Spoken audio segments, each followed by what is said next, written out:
Oh, Paimon knows that voice! Over here!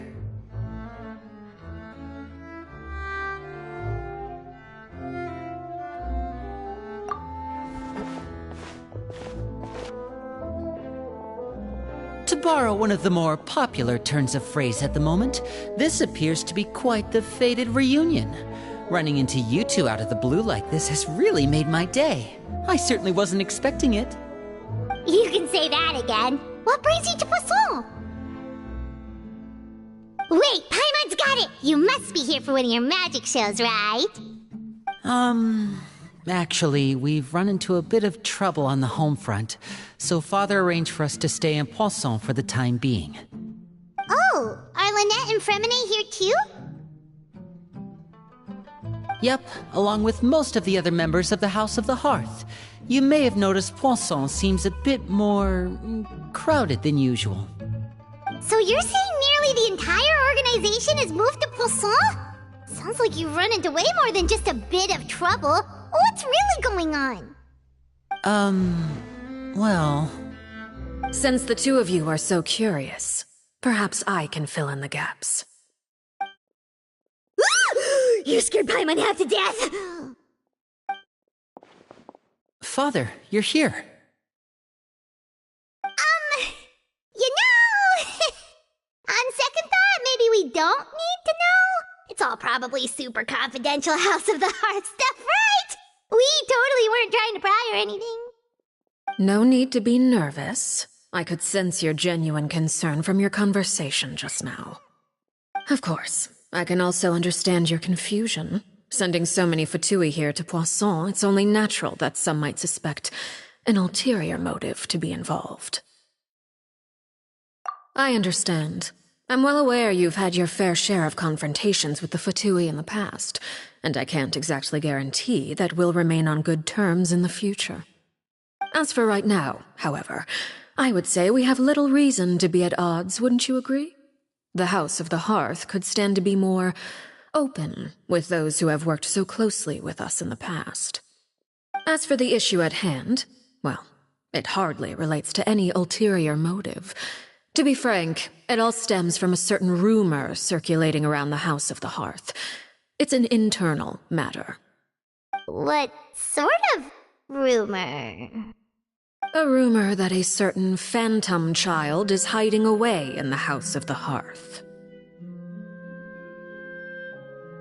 A phantom child? Ooh, just hearing the name is giving Paimon the creeps. A spirit that should have long ceased to exist is lurking in the shadows of the House of the Hearth. So I decided to bring the children to Poisson before continuing to investigate the situation. I expect I should be able to track down the spirit fairly quickly. After that, it's just a matter of resolving the situation, if you will. It shouldn't be much trouble at all. If you're curious, or if you still have some concerns, it might be advisable to stick around for a few days. I'm sure the children would be exceedingly pleased to welcome some visitors. Lenny, I'll leave you to entertain our guests. I have some matters to attend to. Of course, Father.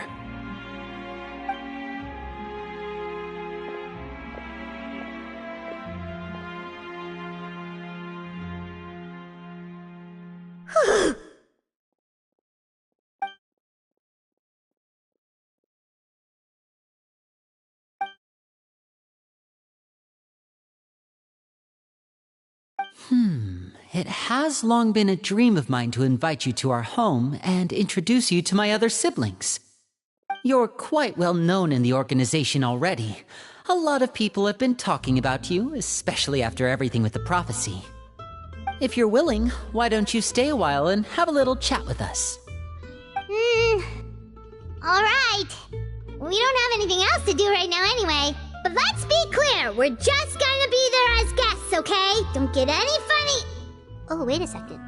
For your guests, that probably means we'll be treated to lots of yummy food, right? Of course. During our stay in Poisson, we've been helping out the locals with some fishing. We bring in quite the bounty every day. In fact, today is the perfect chance for me to show you what I can do in the kitchen. Let's go. I'll take you to where we're staying.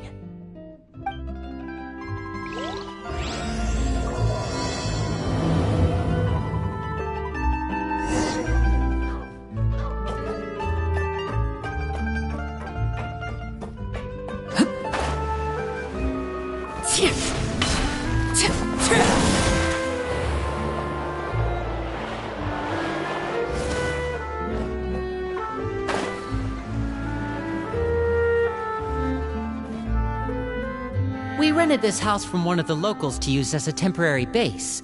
I'll come back later and tidy up a bit. After that, it should be all ready for you to stay in tonight.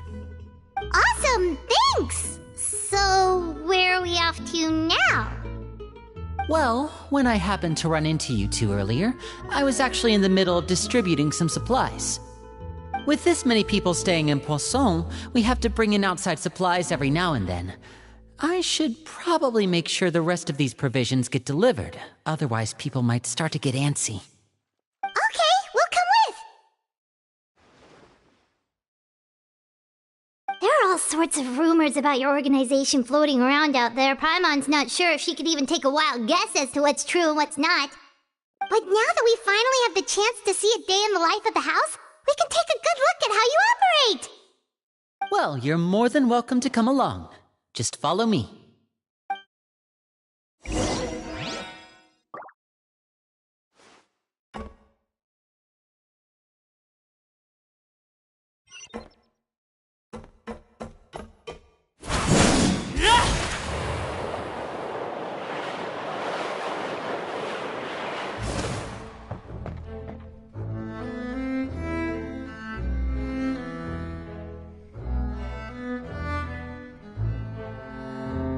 Linny! You're finally here!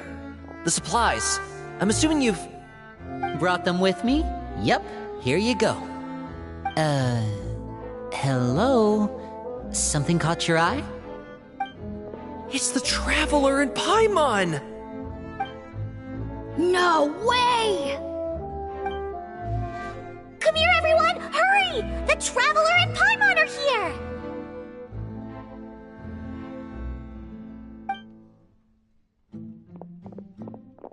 One at a time, please. Don't crowd around them all at once. We don't want to scare off our guests now, do we? Oh, it's all right! Gotta say, Paimon didn't realize we were this famous. Of course! Father and Linny have told us so much about you. Father told us about how you helped Linny.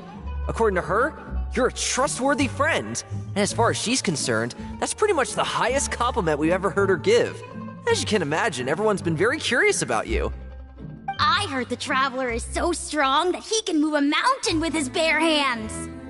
I heard Paimon eats so much that she can clean out the entire pantry at Hotel Tabor in just 3 days! Wait a second! That's the rumor you heard about Paimon? Oh, not cool at all! Oh wait, when guests visit, you're supposed to give them gifts and stuff, right? Oh, we don't need something like that. Besides, we don't have anything to give to you! Come on, we insist! I can give you some of my new potions. Just pick your poison. And by that, I mean medicine or actual poison. I've got both.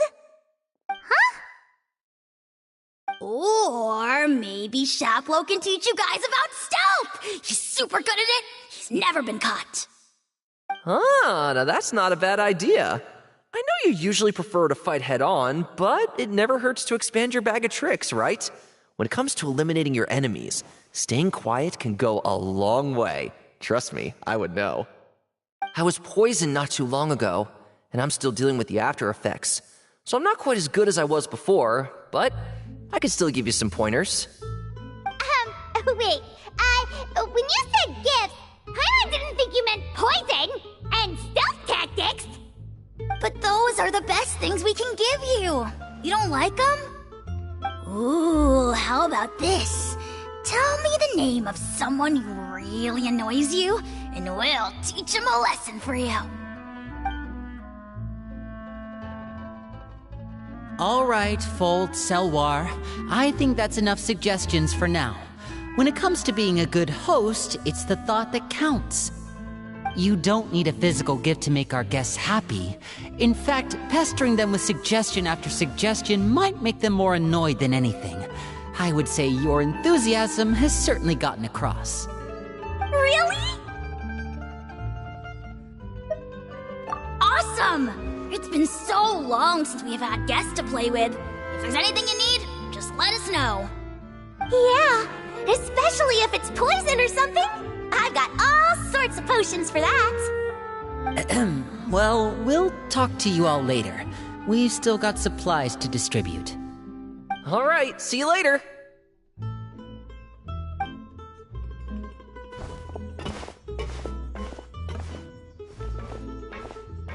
Bye!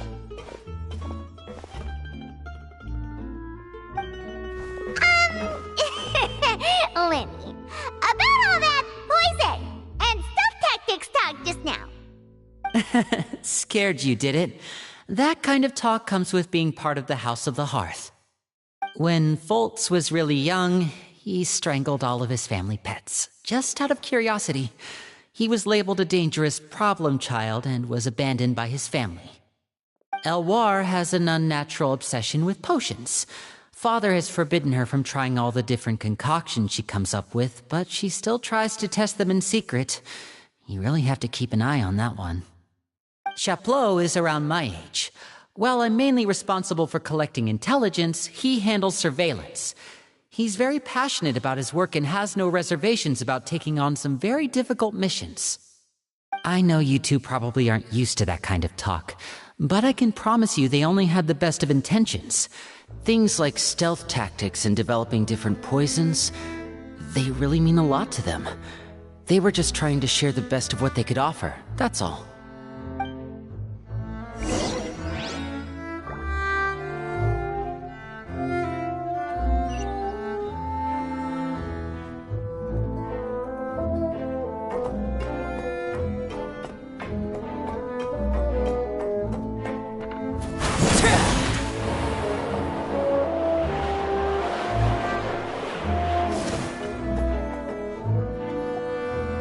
Filio, supplies are here.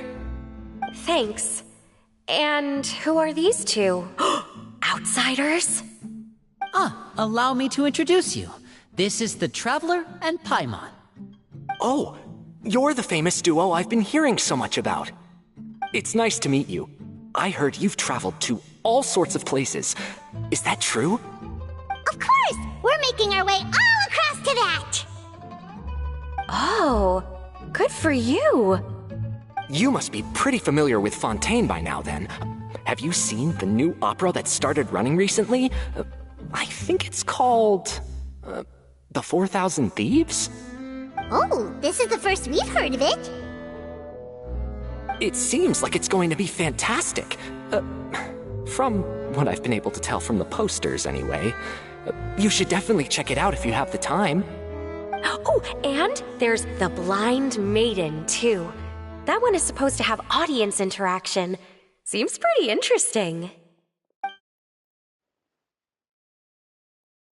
After this mission is over, I think I'll go get a manicure. Oh, maybe I should dye my hair. Wonder how much it'll cost. Is it just Paimon, or do these two seem much easier to get along with than the others? Looks like the House of the Hearth has some normal members after all. I heard that. Oh! Oops. I'm guessing you're referring to Foltz and the others? Yeah, we're definitely not all like them.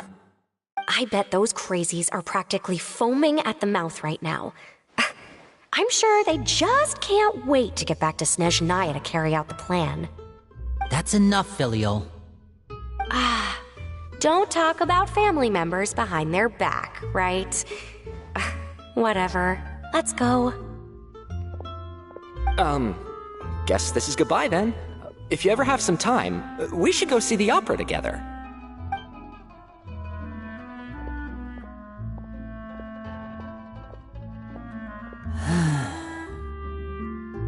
Well, that's it for the supplies.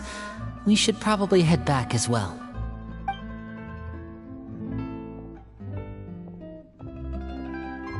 Well, they didn't seem too happy with each other. Seems like there could be something more going on here. You're right. We're only here as guests after all.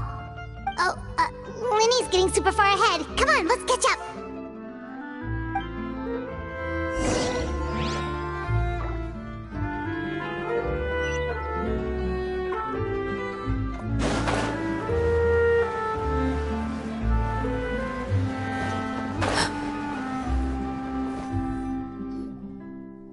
So, what do you think of the members you've met so far?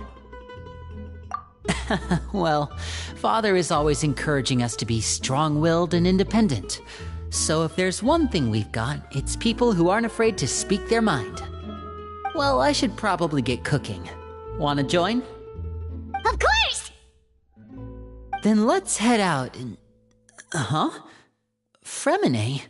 What are you doing here? Fremine! Nice to see you again! Oh, you too. I heard you're here as guests of House of the Hearth. Welcome. We were just going to make some food. Why don't you come along?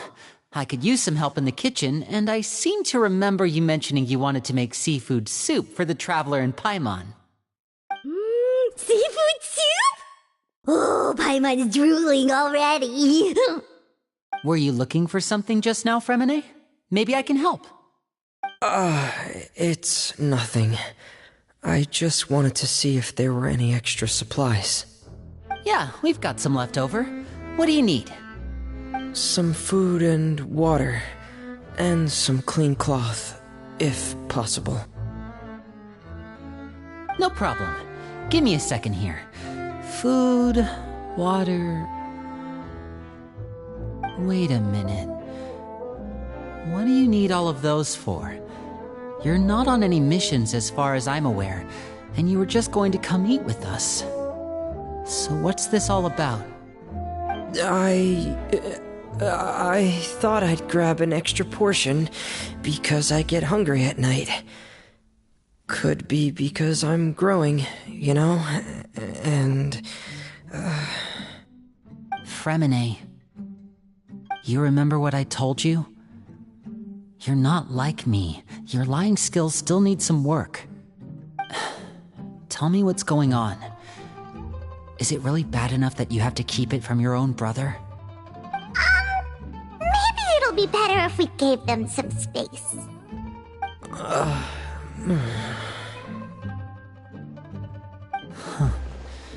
This is the first time I've seen that kind of look on your face.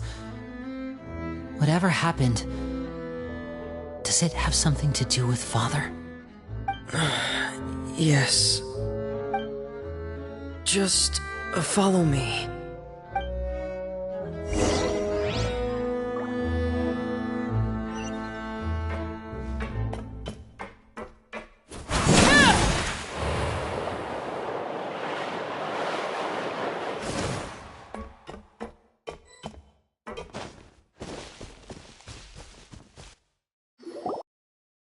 You're back! Oh, and you've brought some friends with you this time. Hello, my name's Linny. I grew up in the House of the Hearth. And you are? Hi, Linny. I'm also a child of the House of the Hearth, just like you. You can call me Clairvy. Clairvy? It's nice to meet you. Does that name ring any bells, Linny? No, not at all. That's not a name we have on our roster, I'm sure of it. What I'm not sure of, though, is how she managed to sneak in. She must be the phantom child Father's been searching for. From the looks of it, I'm guessing you were the one that found her, Fremine. You, haven't told Father, have you? No, I haven't told anyone. I've just been keeping her hidden. For how long? About half a month now. So ever since we got to Poisson then, do you have any idea what you're doing? I know what I'm doing. Really? 'Cause from where I'm standing, it looks like you're hiding the very person Father has been trying to find. If Father finds out about this, everyone involved is going to be punished. You know the rules of the house, Fremine. I know you do. Father doesn't tolerate any form of betrayal. So why are you doing this? I've thought it through. And I just can't hand her over like that. Linny, don't you remember last year?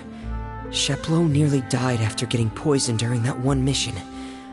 He wasn't able to get back before the poison started taking effect, and not a single person was there to help him. That night, while I was sleeping, I heard a voice telling me to go save him. I opened my eyes, but I couldn't find the source of the voice. I thought maybe I was just hearing things, but I went to look for him anyway. Luckily, I got there with enough time to save his life. That feeling of being haunted, of hearing voices, it's happened many times in the House of the Hearth. I'm sure you've noticed.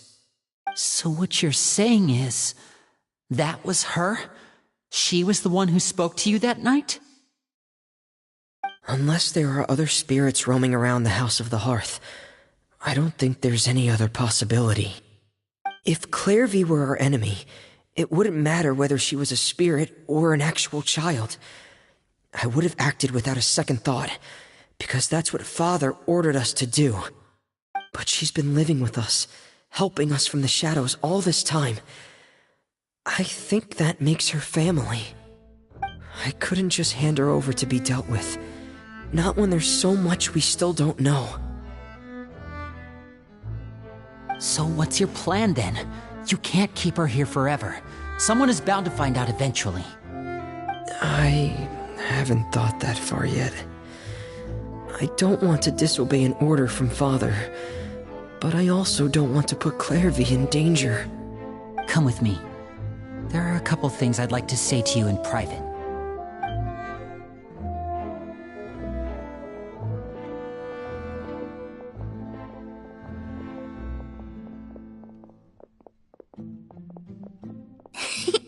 Those two sure care a lot about each other. Well, they got a funny way of showing it. From where Paimon was floating, it sure seemed like they were about to bite each other's heads off. No way! They have a really deep bond. I could tell right away, 'cause I also have a friend like that. I just don't know how long that kind of bond can last. The darkness in the house runs deeper than you can imagine. No one can get out alive. I'm sorry, Linny. I really didn't mean to drag anyone else into this. Oh really? You didn't mean to? 'Cause I for one wish you did. Huh? What do you mean? You know, when we were younger, you didn't call me Linny. You called me brother, just like Lynette. We grew up together, the three of us. We were all orphans, all rescued by Father. Of all the siblings in the House of the Hearth, I think our bond was the closest. Later on, when you started calling me Linny, I wasn't actually surprised. After all, Lynette and I are related by blood. We've had to depend on each other to survive long before we joined the house. Linny, The darkest and most difficult moments of my life happened before you and I had ever met. I'm sure that's true for you as well. Even so, Fremine, we've stood by each other for all these years now, and to me, that means more than blood. You and Lynette are the most important people in my life.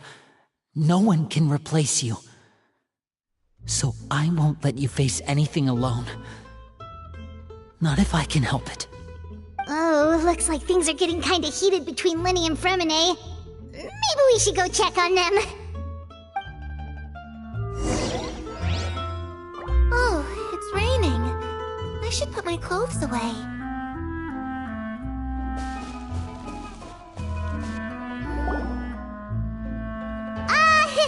Hey, you two!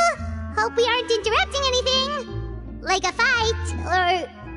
Oh, wait a minute, Fremine. You're not crying, are you? Is everything alright? Everything's fine. Thanks for asking. Well, we're all friends here, right? We've been through so much together, so if there's anything we can do to help, just say the word. It's just a small family dispute. It's not something our guests should trouble themselves with. In fact, it might be better if your stay ended here. What are you getting at, Traveler? When guests are around, families are often on their best behavior. And any disputes are less likely to escalate. That's what you're trying to say, isn't it? I just... Thank you. I was really hoping to keep you out of it. But even if I could think of some other reason to turn you away, I'm not sure I could convince you. I know things could turn dangerous, so I promise you this. From now on, I'll protect you like my life depends on it. Me too. Well, back to the matter at hand then. If we don't plan on handing Clairvy over to Father, then our only other option is to solve the mystery of her identity before Father is able to track her down. That means finding out where she came from and what she's doing here. Then we can send her on her merry way and pretend like none of this ever happened. I've tried that already. And? And... nothing. I tried taking her somewhere really far away, but... after some time, she just reappeared. She even came with us all the way to Poisson. It seems like wherever the house is, she follows. I don't know much about spirits. Do you two have any ideas? Let's see here. Paimon remembers hearing something like, if you fulfill a spirit's last wish before they die, they'll let go of whatever's keeping them here and return to the ley lines. Oh, it's just that Paimon doesn't really remember where she heard that, so it's not guaranteed to work or anything. Well, sounds like it's worth a shot. Guess that means we should go ask her about her wish. But first, Fremine, I need you to promise me something. What is it? I need you to promise me that this will stay between the two of us. We're the masterminds behind this whole thing. No one else gets involved. Can you do that for me? Of course. I promise. All right. Then let's seal the promise just like when we were kids. Fist bump on 3. Ready? 1, 2, 3. I swear.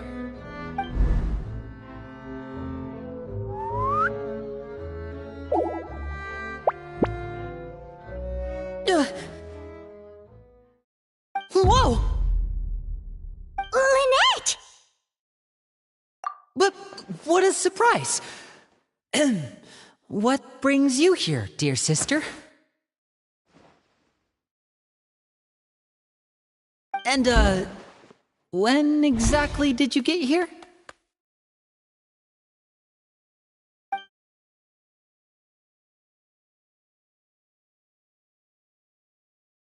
You're an idiot, brother. Um... And you too, Fremine.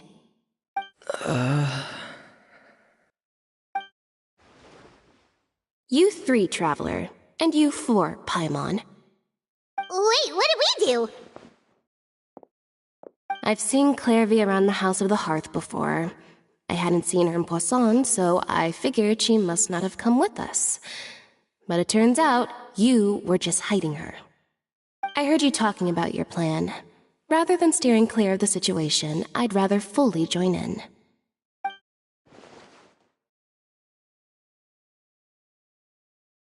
If you don't agree, I'll have no choice but to report everything back to Father. Simple as that. You're not giving us much wiggle room here, Lynette. Well, I guess we're all in this together then. After we talk to Clairvy, we'll figure out our next move. There's no time to lose. Let's go.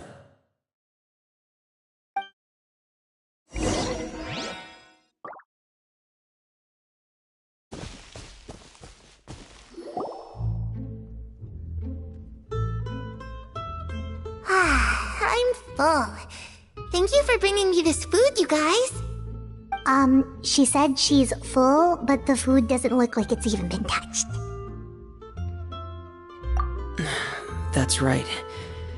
Based on what I've been able to observe, it doesn't seem like Clairvy can interact with the physical world at all.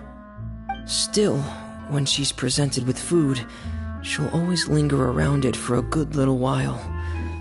Maybe, in her mind, she really is eating those things.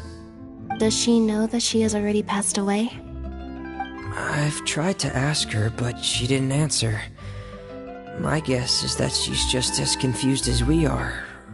Or maybe she couldn't understand the question at all. Clairvy, if you've got some time, I'd like to ask you a few questions. Sure. Oh, another new friend. Hi, I'm Clairvy. Hello. Clairvy, how did you join the House of the Hearth? Huh? Isn't it the same for everybody? The knave brings you here and then you can't leave. It's just that your name, it's not on the roster. And I've never seen you before. The roster? Oh, I get it now. I think there might be some things you don't know about this place. The people in charge, they're not as nice as they look. They say they keep a roster, but it's not complete. There are a lot of people who aren't on it, and never will be. In this house, some people are family, and other people are just test subjects. Those kinds of people aren't ever going to get a place on the roster, unless it's the roster of people who've been executed. Wait, does that mean the knave... She... Is there anyone that can vouch for you? Perry, she's my best friend. She's the only one I trust in this place. Have either of you heard of that name before? No. Me neither. Clairvy, Perry. Neither of those names are on the roster. But it seems like she's telling the truth. Either that, or this kid's already got a bag of tricks bigger than mine. Maybe we should try a different approach. Clairvy, do you have a wish? A wish? It can be anything you want. Just imagine. It's your birthday, you're blowing out the candles, and your wish is...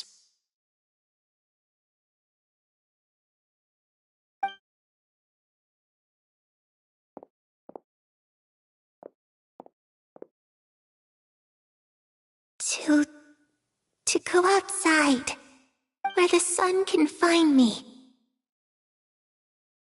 That's... it? Well, that sounds easy enough.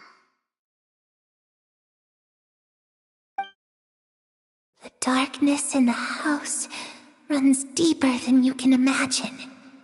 No one can get out alive.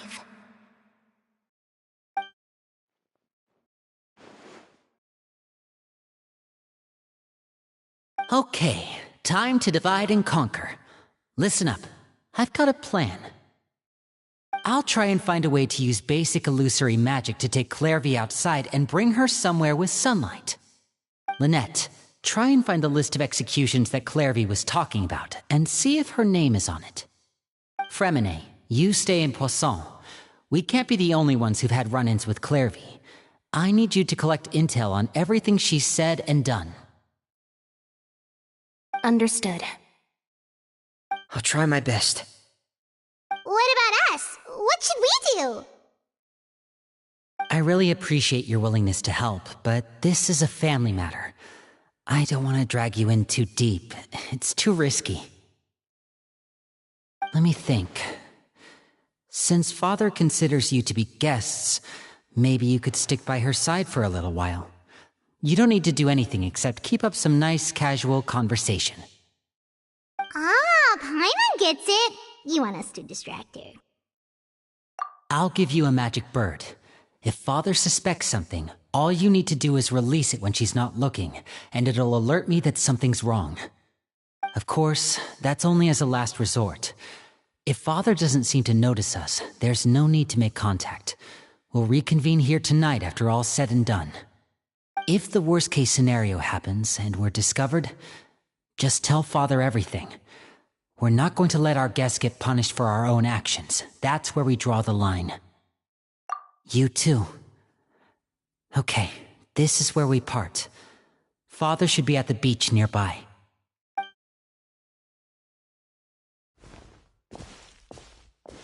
I really hope this goes well.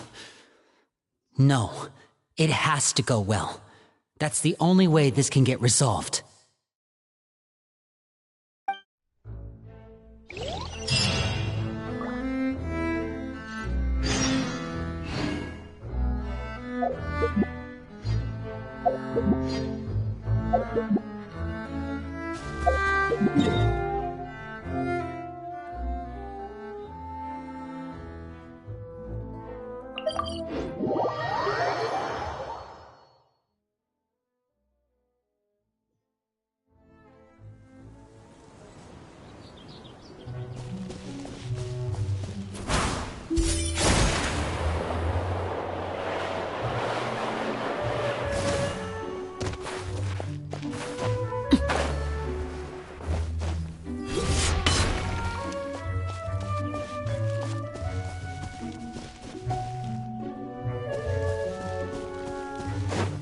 Laid bare.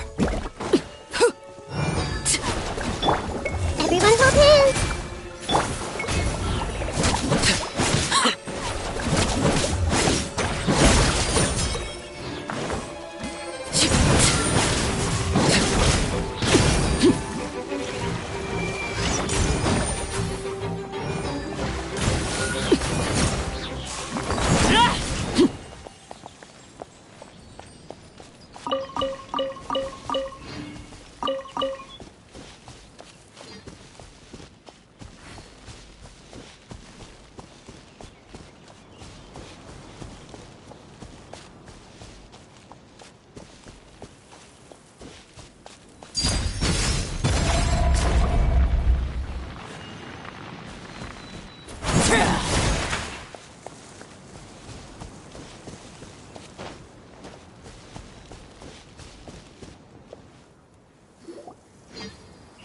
It's the knave!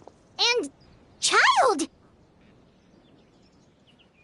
Hey, aren't you supposed to be in Snezhnaya recuperating? What are you still doing in Fontaine? Oh, it's you two. I didn't expect to run into you here.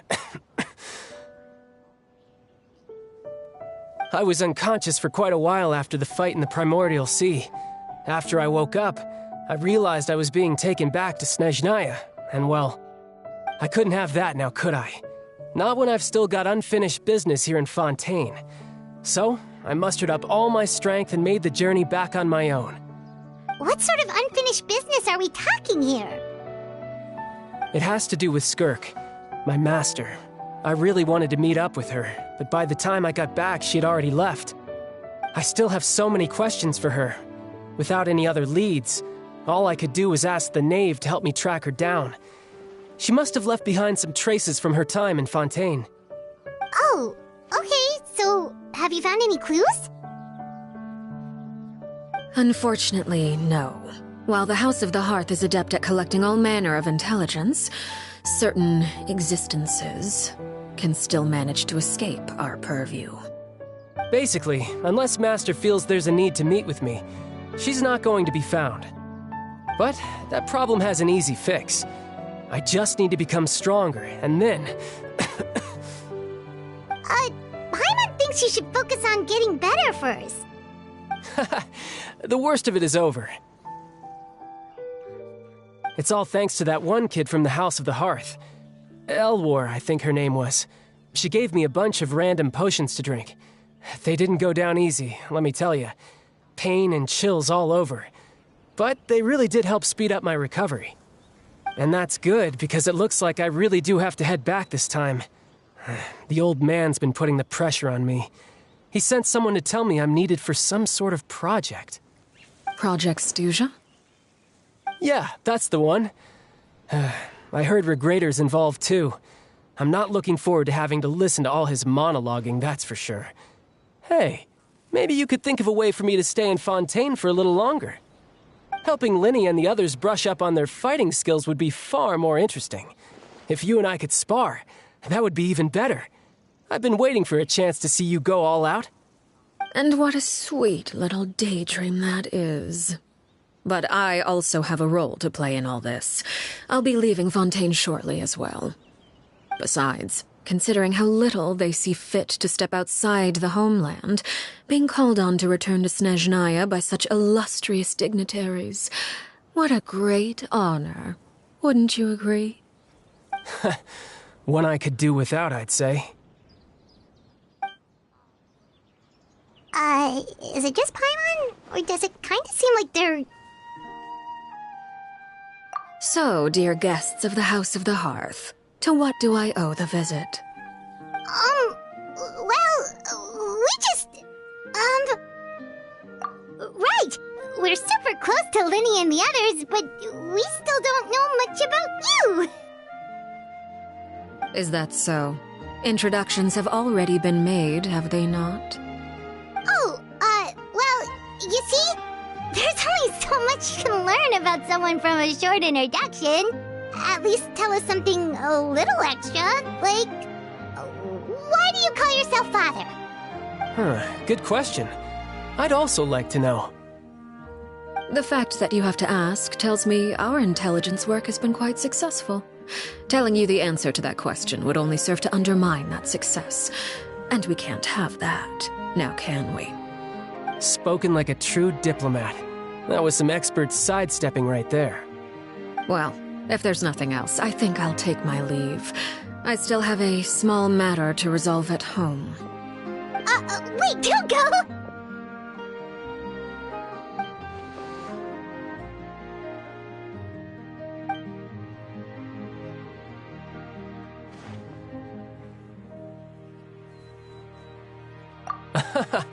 I'd also like to hear the answer to this. I've met some of the members of your organization, and they all seemed like really good kids. They actually reminded me of Tonya and Tusser. Which, by the way, if you ever betray them, I'm just letting you know, I won't let you off easy. And why would I betray them? Well, you've already betrayed the House of the Hearth once, haven't you? At least, that's what I heard.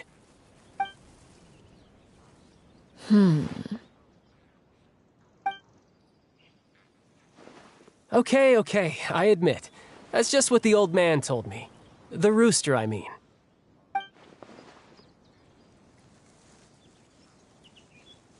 Oh, wait. Did you really do something bad to those kids? Never mind what I've done. I'm more curious as to what the mighty rooster had to say. Care to enlighten me? Well, nothing much. Just some stuff about you taking out many other members of the House of the Hearth, and even going so far to attack your own family. I see. Huh.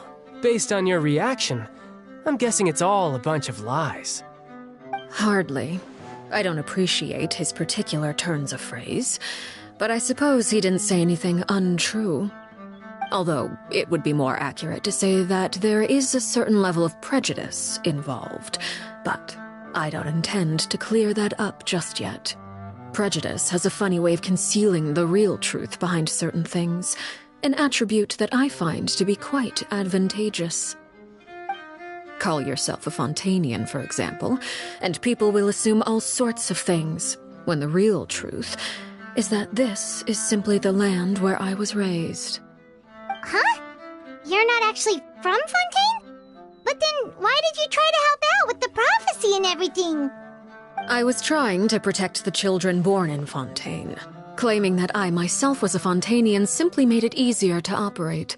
People would hardly suspect a fellow Fontainian of having any ulterior motives.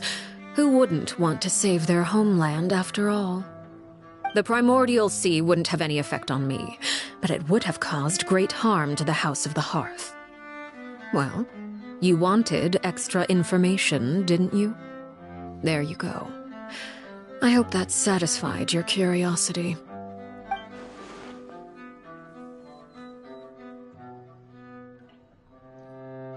So, you stayed in Fontaine for the kids. I guess I was wrong to believe you'd betray them. Apologies. Looks like I was holding on to some prejudices myself. Good. Like I said, I like it when others have misconceptions of me. Actually, while I was recuperating at the House of the Hearth, there was something else that really caught my attention. I heard that members always resolve disputes and arguments with a friendly spar, and the loser has to back down. Seems pretty cool if you ask me. Would also give them plenty of opportunities to hone their skills. Well, that's only a recent development. In the past, such spars weren't nearly so friendly. The losing party would lose everything, including their life. They were that high stakes? Whew, at least that's not a thing anymore. Well, the current atmosphere's not half bad. I'm a bit jealous, actually. You've got so many family members around you, and you even get to live with them. Having a lot of family around means dealing with a considerable amount of bickering and scheming. Once Tonya and Tusser enter their rebellious phase, I'm sure you'll understand. Just imagine. Tusser becomes obsessed with plucking out strands from the rooster's mustache, or Tonya decides to dye her hair 42 different colors. Okay. I get the picture.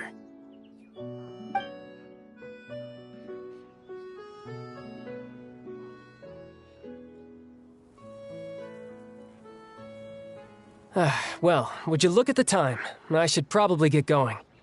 Traveler, Paimon, I'm not sure where our paths will cross next, but the next time we run into each other, we should definitely try and find some time to spar. Again, maybe this is a conversation we can have when you look less like you're gonna kill over. All right.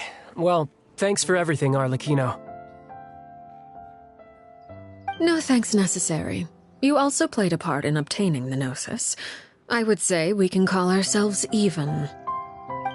I like the sound of that. Well, I'm off. See you all some other time. We should probably get going too. Do you want to head back with us? Oh? You want me to leave so soon? Oh, well, you see, I'm rather enjoying the evening breeze. If you don't mind, I think I'll stick around for a bit. I have some things to think about.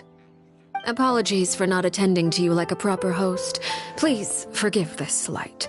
I do hope you'll have a pleasant stay. We managed to keep her distracted until nightfall. Good thing Child was there to keep the conversation going. You don't think she suspected anything, do you? Oh, I wonder if Liddy ran into any issues. Let's hurry back and see how everything went.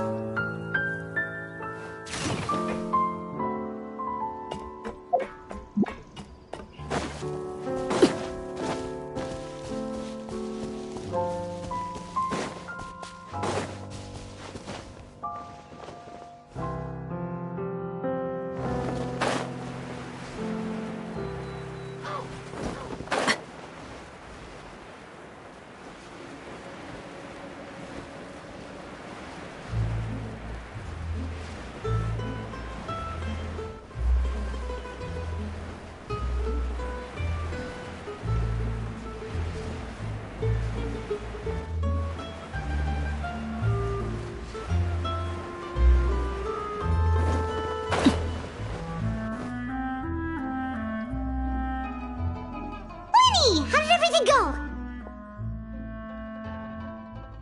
Well, long story short, we ran into a small issue. Clairvy can't go into the sunlight. Everything was fine at first. She followed me up to the surface just like I told her.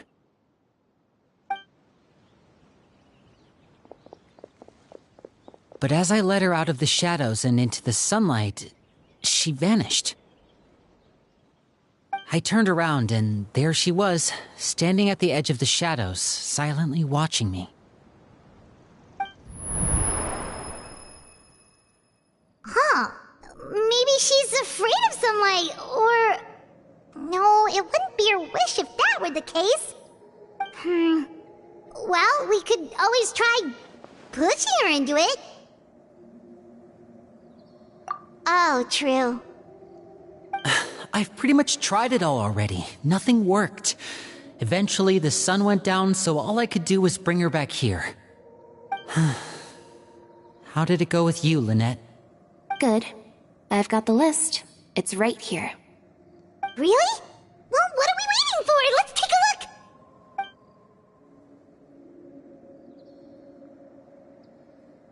Oh, that's a lot of pages. Oh, it's gonna take forever to get through it all. We can each take a section. Here. La Pouillade, L'Endroit, Chambel, Horaire.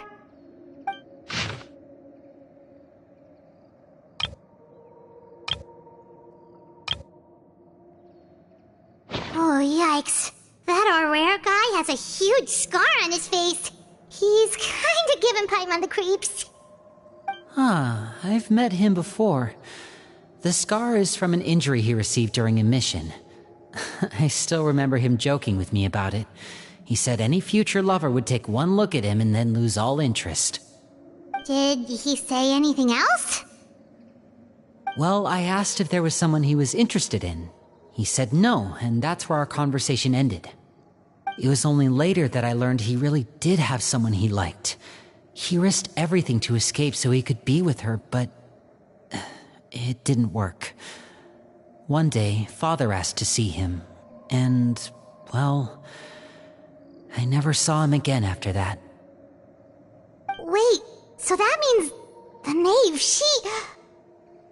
It may seem cruel, but it's just one of the rules of the house. Betrayal is not to be taken lightly. We know too many secrets to come and go as we please. So, if you do try to leave, you pay with your life.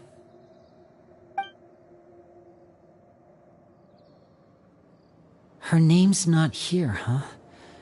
Well, that's not too surprising. It doesn't seem like this list is complete. It only contains records dating back around 5 years. Let's shift our attention then. Fremine, were you able to find anything out? Fremine. Sorry. I was thinking about something. I managed to talk to quite a few people, but I couldn't help but notice that the atmosphere in the house was a little... strange. Strange? Yeah, I mean, I know there have been arguments in the past, times when people haven't gotten along. Chaplot and Filiol are a good example of that. Oh, those are two of the people that we met while delivering supplies. Paimon can see how they might not get along. They had very different vibes, and their, interests seem to be pretty different as well. That's to be expected, actually. Father brought us all here, shared her knowledge with us, taught us how to fight. That's one thing we all share. But that's also where the similarities end. Not all of us feel the same desire to stay here. As members of the House of the Hearth, we're also considered part of the Fatui.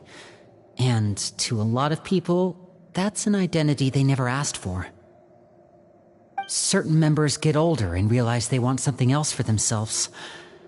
But considering the rules of the house, most people would never say that out loud. People like Chaplot and Foltz are loyal to Father and her vision. They're proud to be part of the Fatui. Filiol and Nantoy, on the other hand, well, they aren't quite as enthusiastic. These kinds of conflicts have always been there.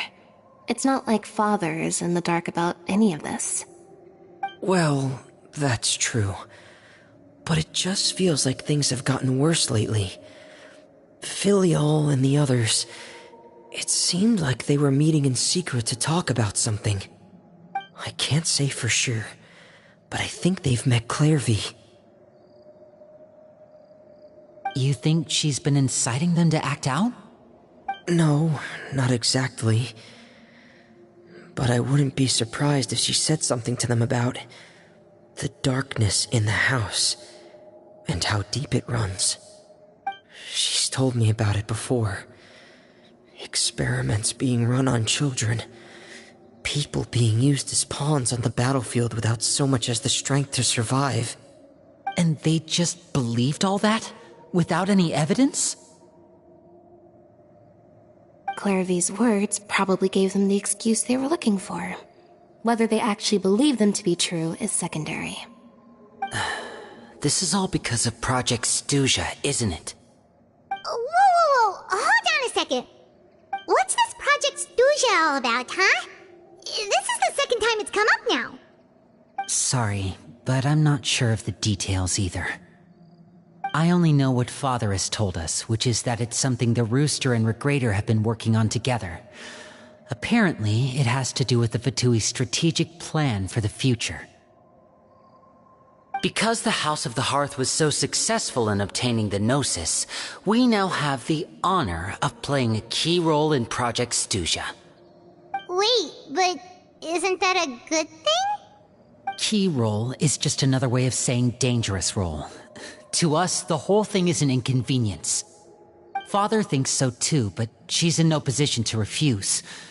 Their plan isn't exactly unreasonable, and they've been funneling the house a lot of funding. It's just that we'll lose a lot of members in the process. Participating in the plan, it's an honor in name only. What they're really trying to do is subdue us. The existence of an intelligence organization outside their control makes them feel uneasy.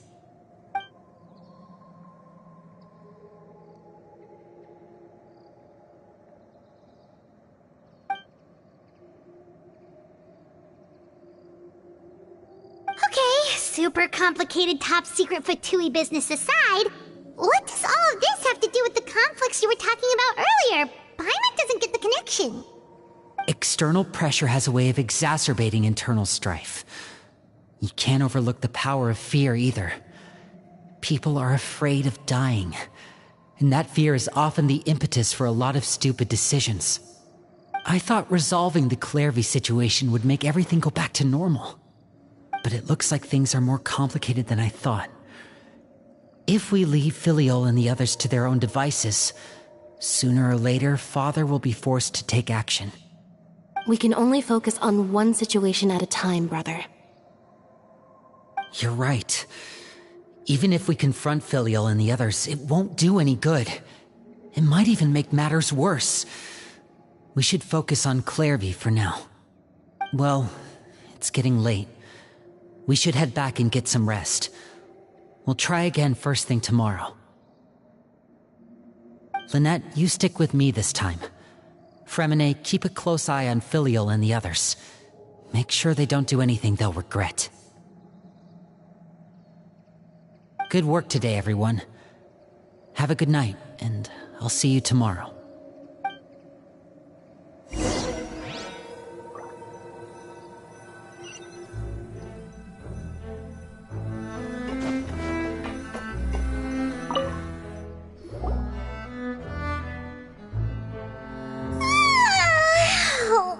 Was looking forward to an early night, but she can't sleep at all. Hey, you don't think the knave will be too angry with Linny and everyone if she finds out about all this, do you? She's even scary when she smiles. If she were to actually get angry... Ooh, you have to protect Paimon if that happens, okay, Traveler?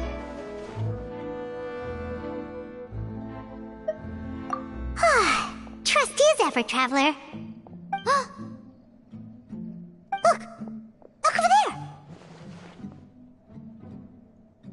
Quick! Let's catch up with her before anyone sees Jeez!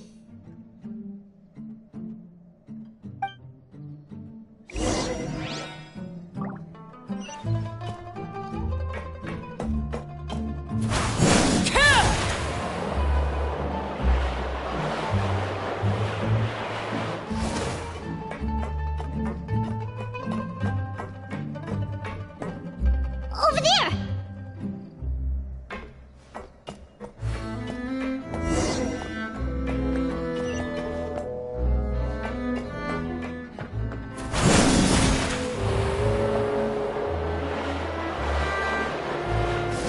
Oh, where is she going? Oh, if someone sees her, we're toast!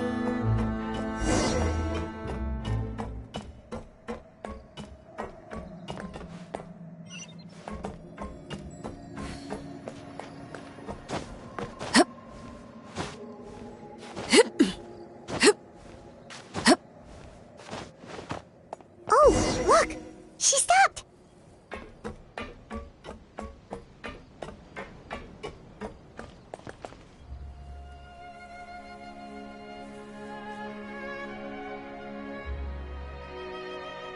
Clairvy!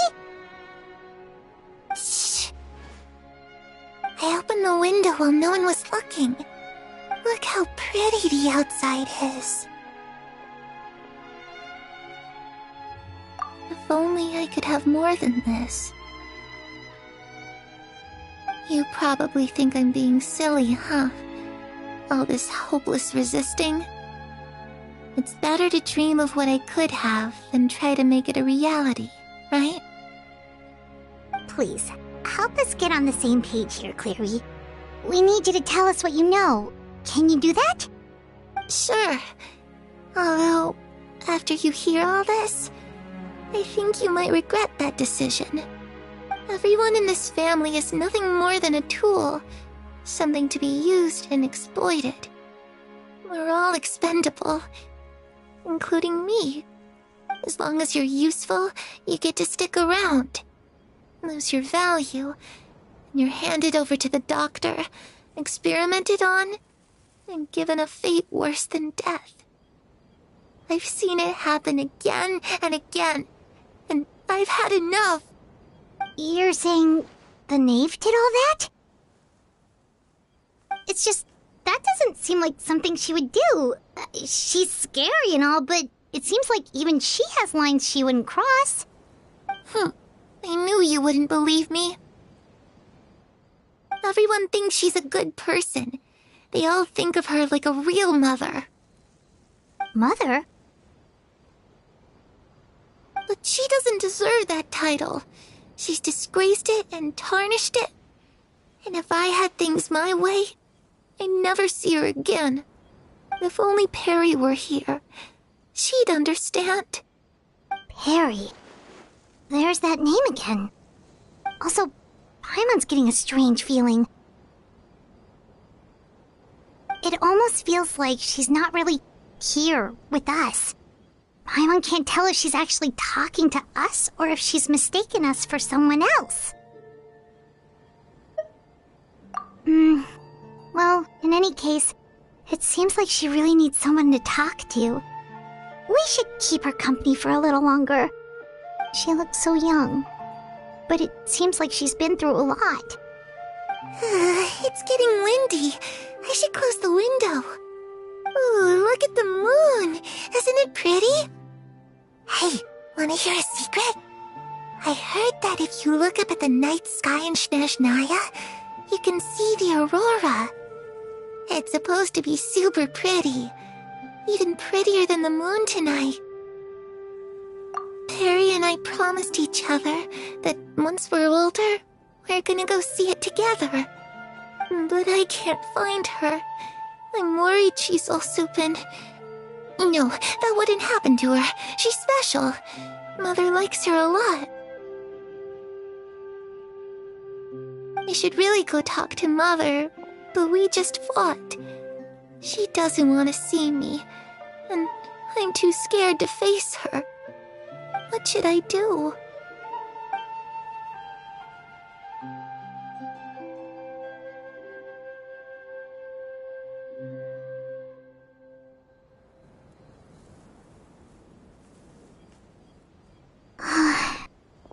really doesn't understand what's going on with her.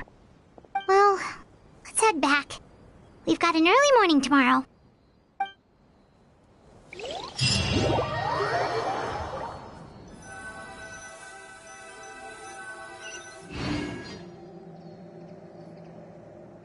All right, looks like we're all here. Let's go ahead with the plan. Oh? What is it? What makes you ask that? Well, we kinda ran into Clairvy last night, and that's what she told us. We met the doctor back in Sumeru. He's super dangerous, and he's done all sorts of bad things.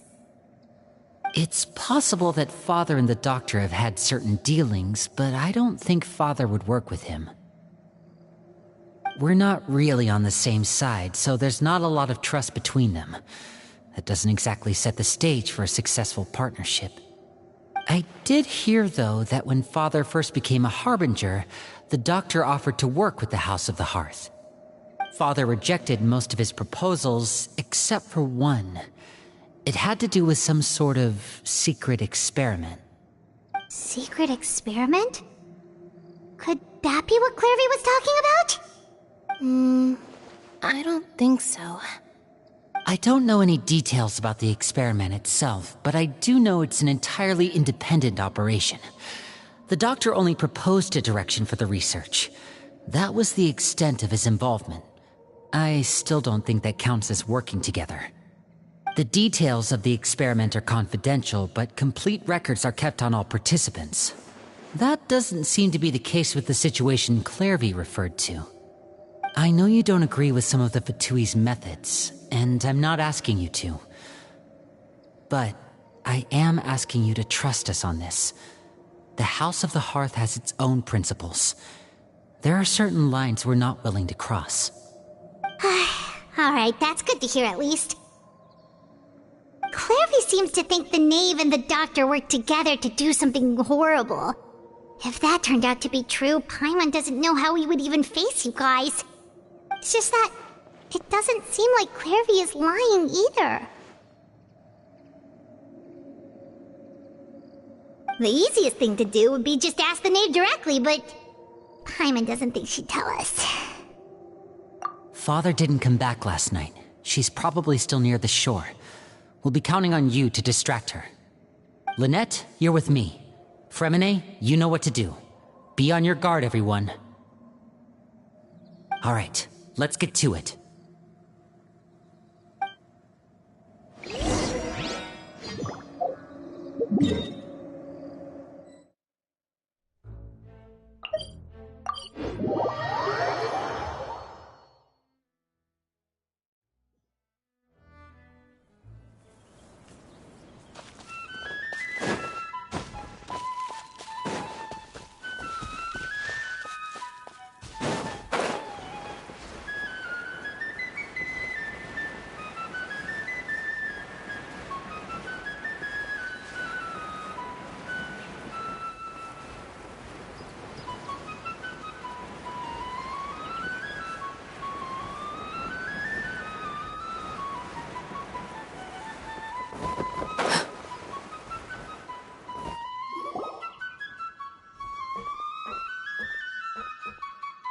Ah, it's you two again.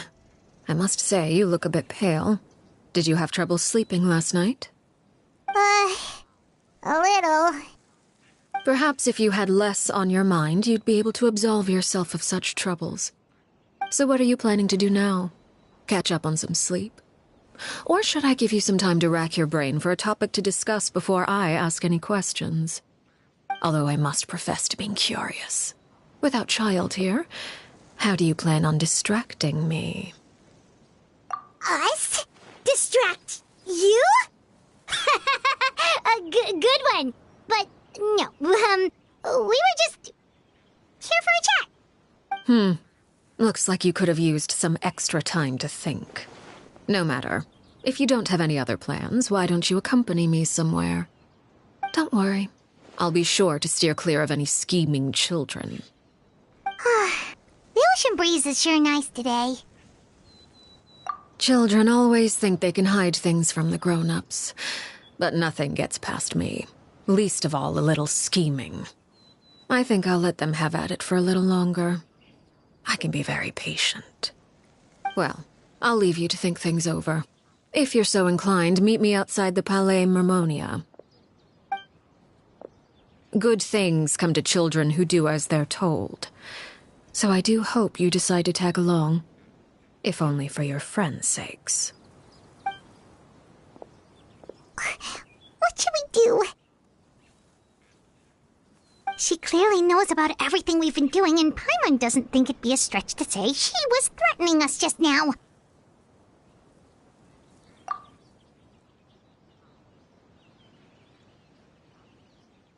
Oh, good idea. Hopefully he sees it in time. Well, we should probably head to the Palais Mermonia. Paimon doesn't want to find out what happens if we don't show up. Based on what the knave was saying just now, it sure didn't seem like it'd be anything good. Okay, then we probably shouldn't keep her waiting. It seems like Linny and the others are on thin ice, so let's do our best to not get them in any more trouble.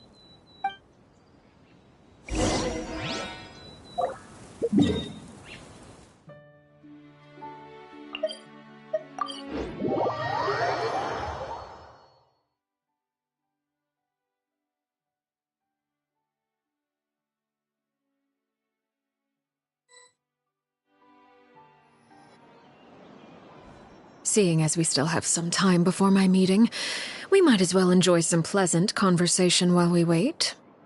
I'm glad to see you get along with my children. Being surrounded by good companions is necessary for a child's development. You're not planning on doing anything to them, are you? I assume you're referring to Lenny, Lynette, and Fremine. Although, there's that situation with Filial and Nentoy as well. It appears quite a few people have been acting out lately. No matter. I'm not one to discriminate. All those who betray the house meet the same fate. There are no exceptions. Does that mean you're going to kill them? Oh, are you here to beg for their lives? I'm sorry to disappoint, but the rules of the house change for no one. In my organization, everyone is responsible for their own actions. But don't you care about them at all? They really respect you. They even call you father. You must feel something for them. Any organization in which feelings come before principles is one destined for ruin. The House of the Hearth is hardly an exception. You could say our principles are more stringent than most. Perhaps I can offer you this consolation at least. As our guests, you two will not be held accountable along with them.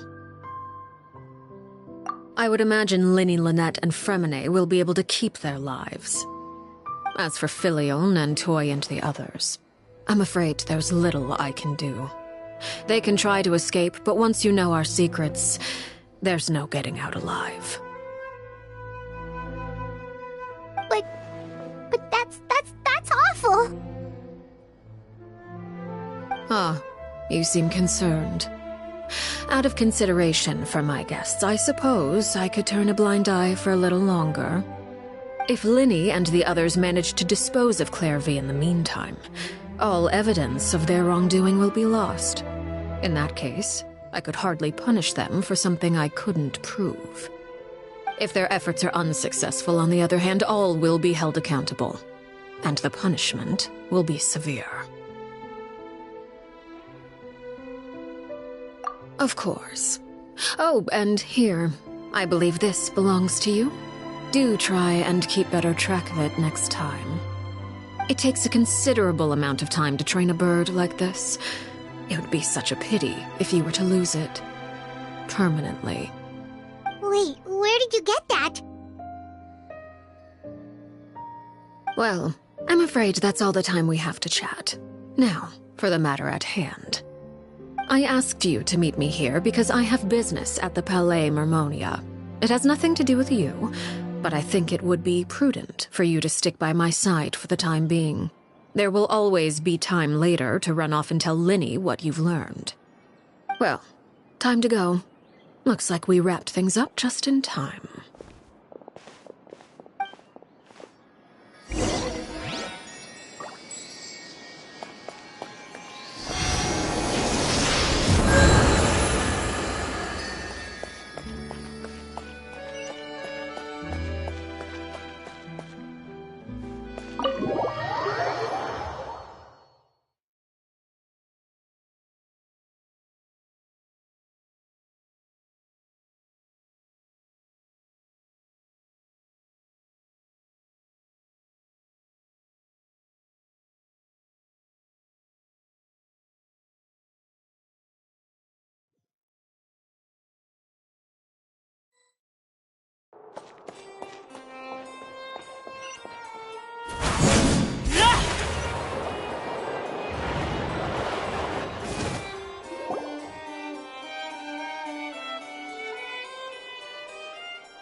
It's been a while, Monsieur Neuvillette.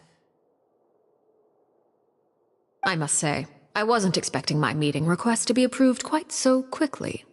The Palais Mermonia operates with an efficiency worthy of admiration. It is only right that an esteemed diplomat such as yourself should be afforded the proper level of respect. Although, if I may speak plainly, I must confess that I did not anticipate we would have the occasion to meet again after presenting you with the Gnosis. I see you brought the Traveler and Paimon with you as well. If I may inquire as to the purpose of your visit. I'll be departing Fontaine shortly. There is, however, an outstanding matter that I would like to see resolved before I go. It requires a rather lengthy explanation, I'm afraid. So I took the liberty of explaining everything in this proposal. Please review it at your leisure, Monsieur Neuvillette.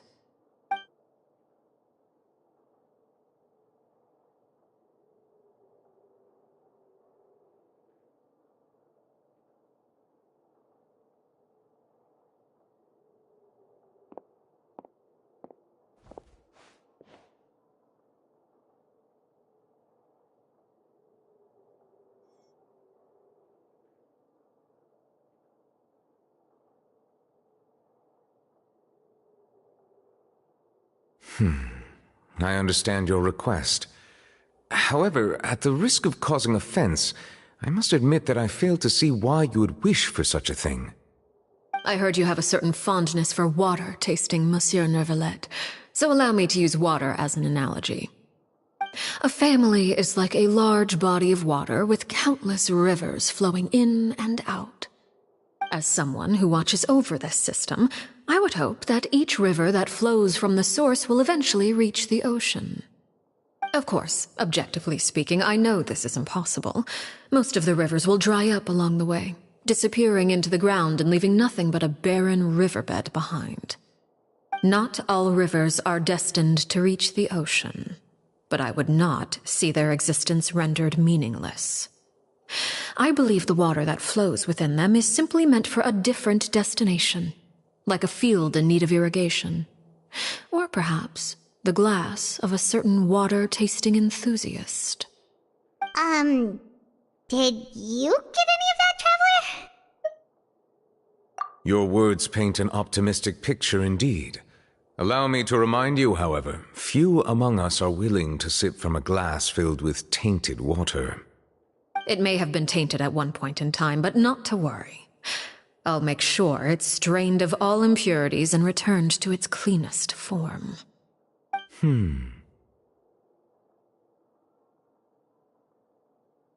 I seem to recall there being a transactional aspect to your proposal. Perhaps you could expound on that? If you accept my proposal, Monsieur Neuvillette, I will gradually withdraw my forces from Fontaine.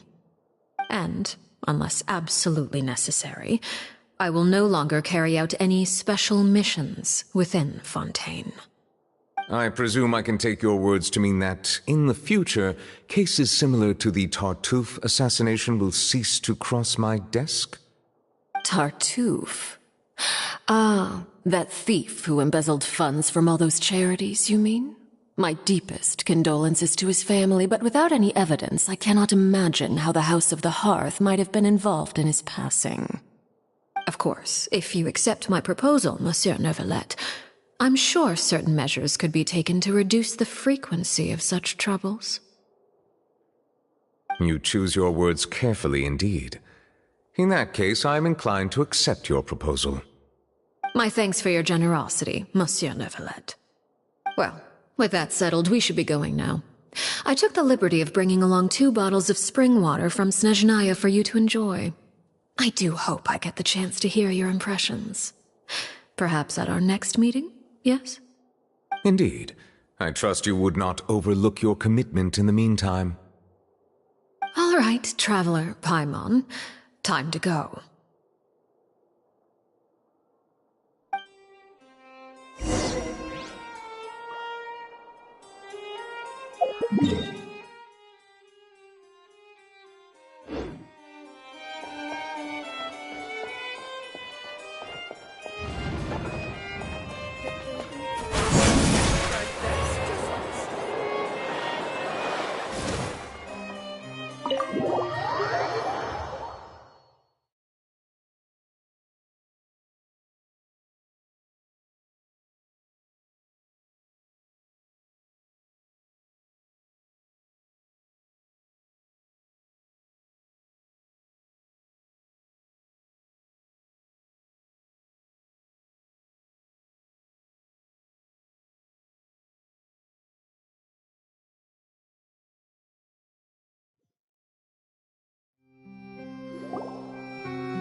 So, what exactly were you talking about back there? Paimon only heard you mention some rivers, a large body of water, and then some kind of irrigation scheme. You really want to know? I would imagine there might be more pressing concerns at the moment. Winnie, Paimon really hopes everything's going okay.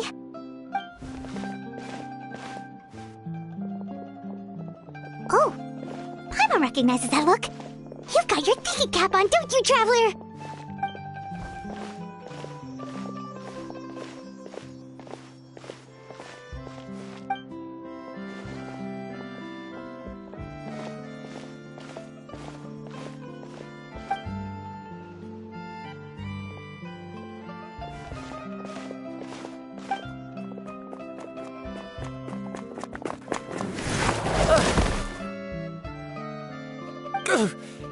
Oh, shoot. Are you alright?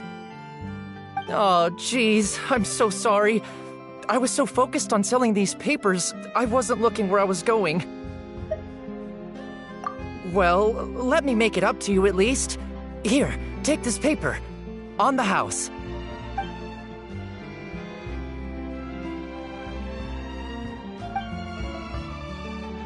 Oh, you don't have to give us anything.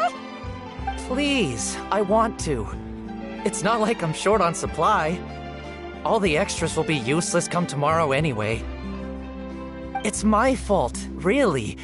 I was just trying to bring home some extra mora for the family, but I bit off more than I can chew.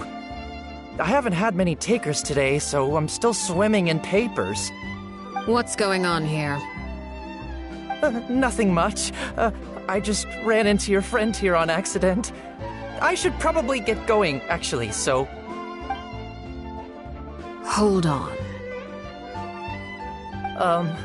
Of course, I'm happy to compensate you with mora, it's just... I don't have any on me at the moment. I'll take 3 papers. Here. Your payment. Oh! Thank you for your patronage. May the Archons bless you with good fortune. If only I had the chance to run into such generous customers every day. I should probably just take on a smaller inventory though, right? I'm getting married soon, so sometimes it's hard to not get ahead of myself. Anyway, I should head out. Goodbye! Well, now that my affairs are settled, we should take the boat back to Poisson. We've even acquired some light reading to enjoy along the way. Actually, why don't we stick around for a little longer? Paimon just realized how hungry she is. She can't head back to Poisson on an empty stomach.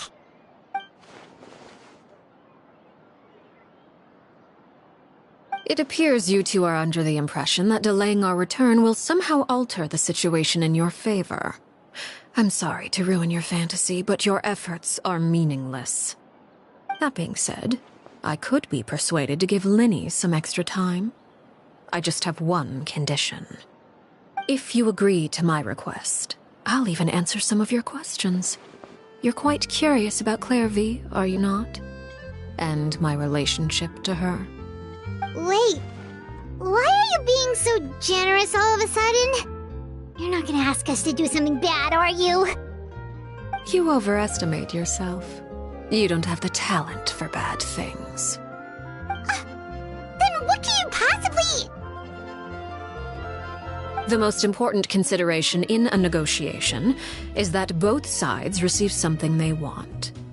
Demands and threats only get you so far. Wonderful. Here it is. When the time comes, make the choice that you deem most appropriate in the situation, and lend your help to the House of the Hearth. Okay. Sounds normal enough. But what do you mean, when the time comes? When is that supposed to be? That is for you to decide. Then we have a deal. Follow me.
Transfixed!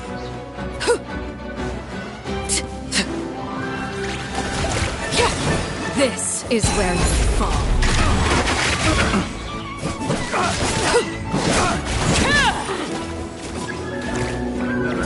Overruled. I will have order.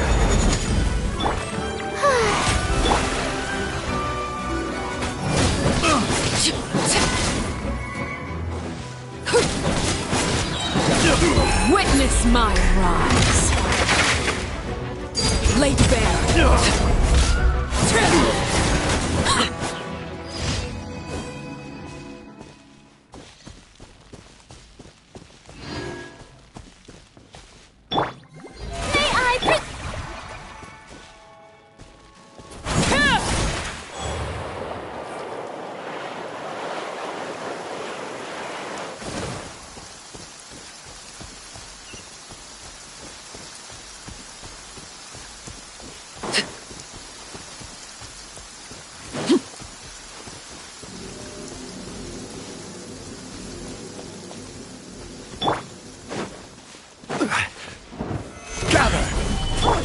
I see everything! Overruled. Which is nearing its end. Choice times. I hear children singing. Stabilize. Everyone hold hands! Forgive my discourtesy. Let my name echo in song!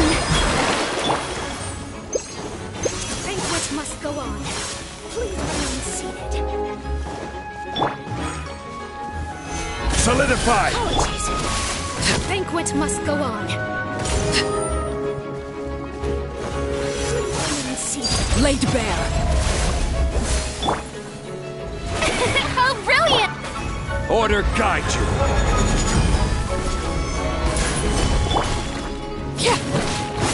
The banquet is nearing its end. Joyous times. I see everything!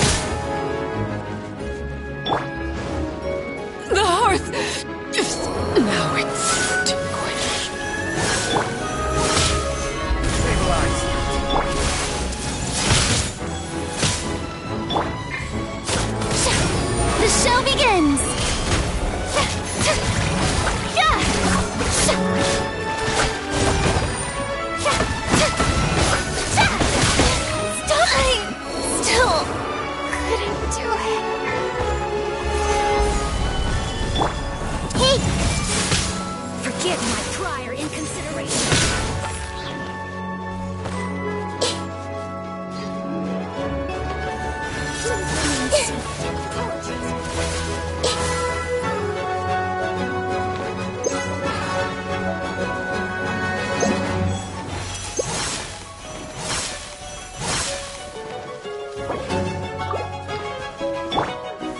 Stabilize!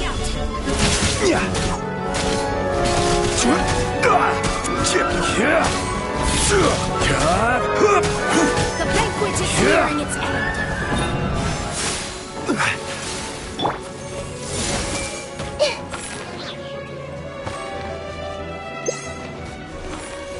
The banquet must go on.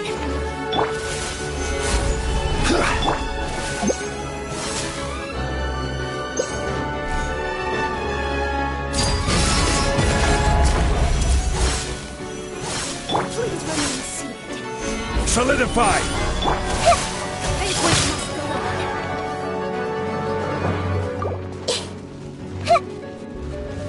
Please remain seated. The banquet must go on. Gather!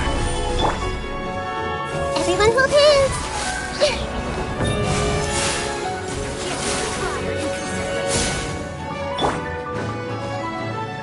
Overruled. I will have order! Hey! The Temple of Wisdom! Apologies.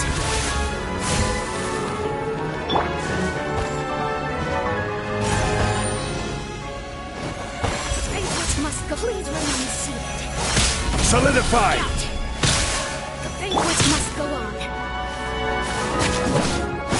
I hear children singing. Gather! Everyone hold hands! Joyous times flee.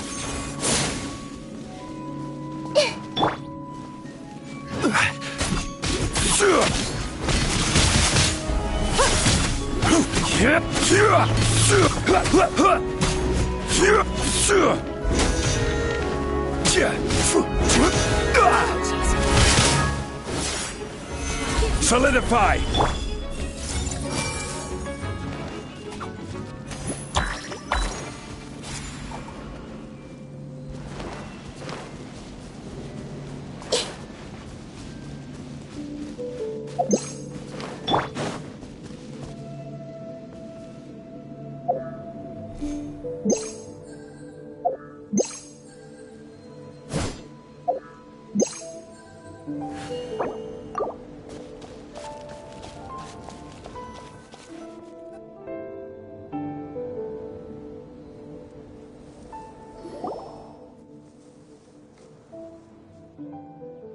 What is this place?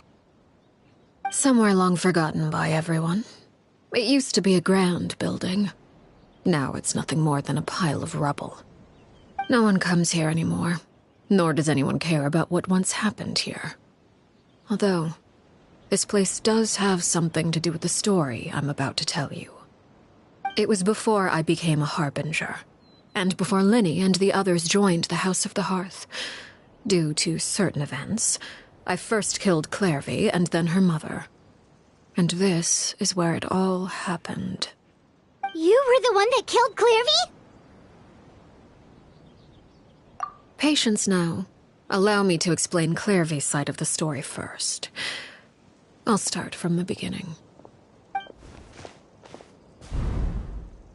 Clairvy was 6 years old when she was brought by her mother, Crucibina, to live in the House of the Hearth. From the outside, it seemed like a fairy tale. A thriving family made up of kind adults and friendly children.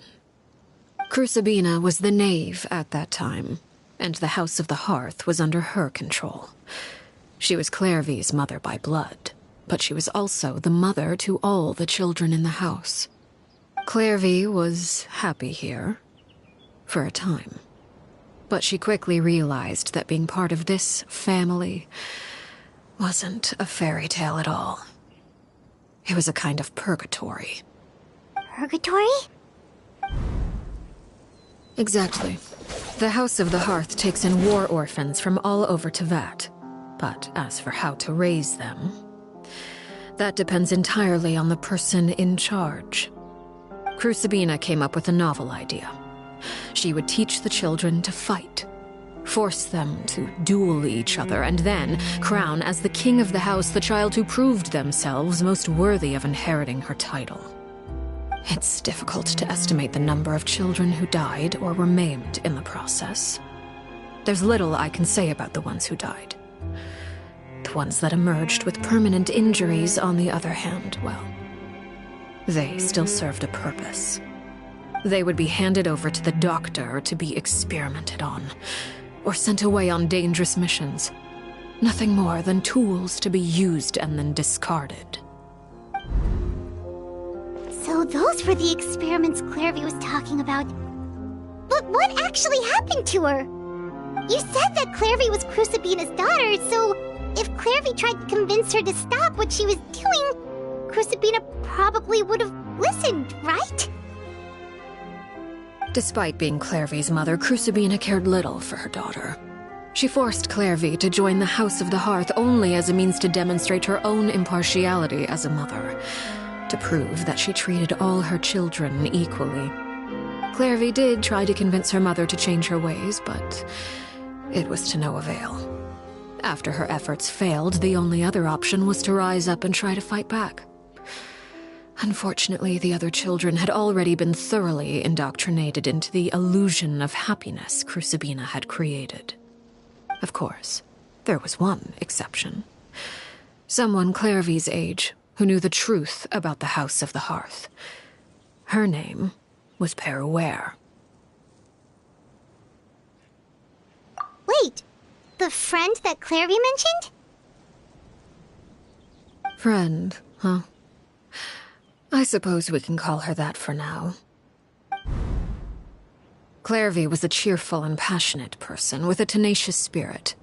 Peruere, on the other hand, was rather cold-blooded. Her cold-blooded nature allowed her to see through Crucibina's facade. Yet, it was also this cold-bloodedness that prevented her from acting against it. At least at first. While Clairvy longed for freedom, Peruere was convinced that, amid all the fighting and violence, she would make it until the end.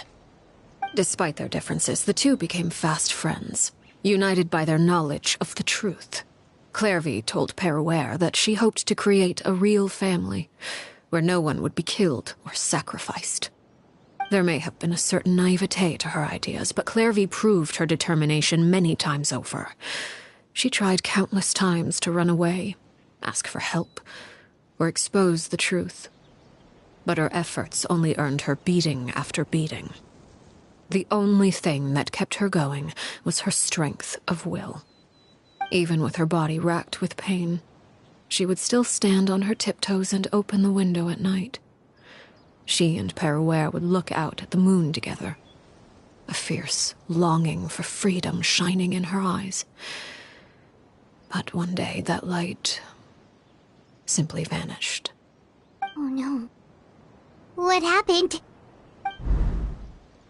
Her hopelessness resulted from a culmination of things. 10 years had passed. 10 years worth of failure after failure. She and Peruere weren't children anymore, but finding any chance to escape still seemed as hopeless as ever. It was during this time that Peruere suggested a new plan.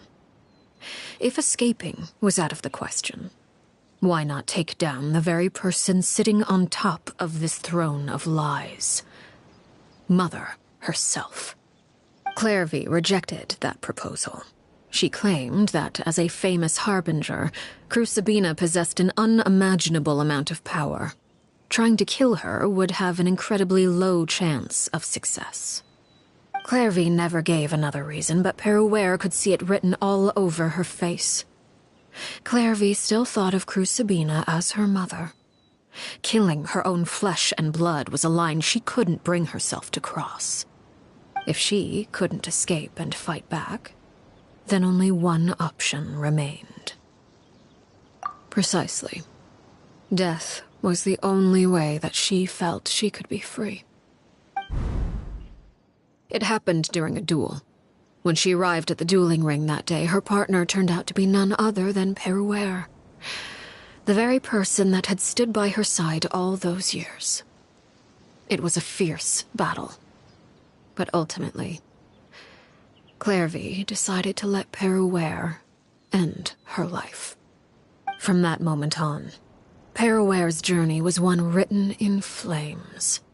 When the rain finally came and washed it all away, there she stood, the sole victor in Mother's endless game of slaughter.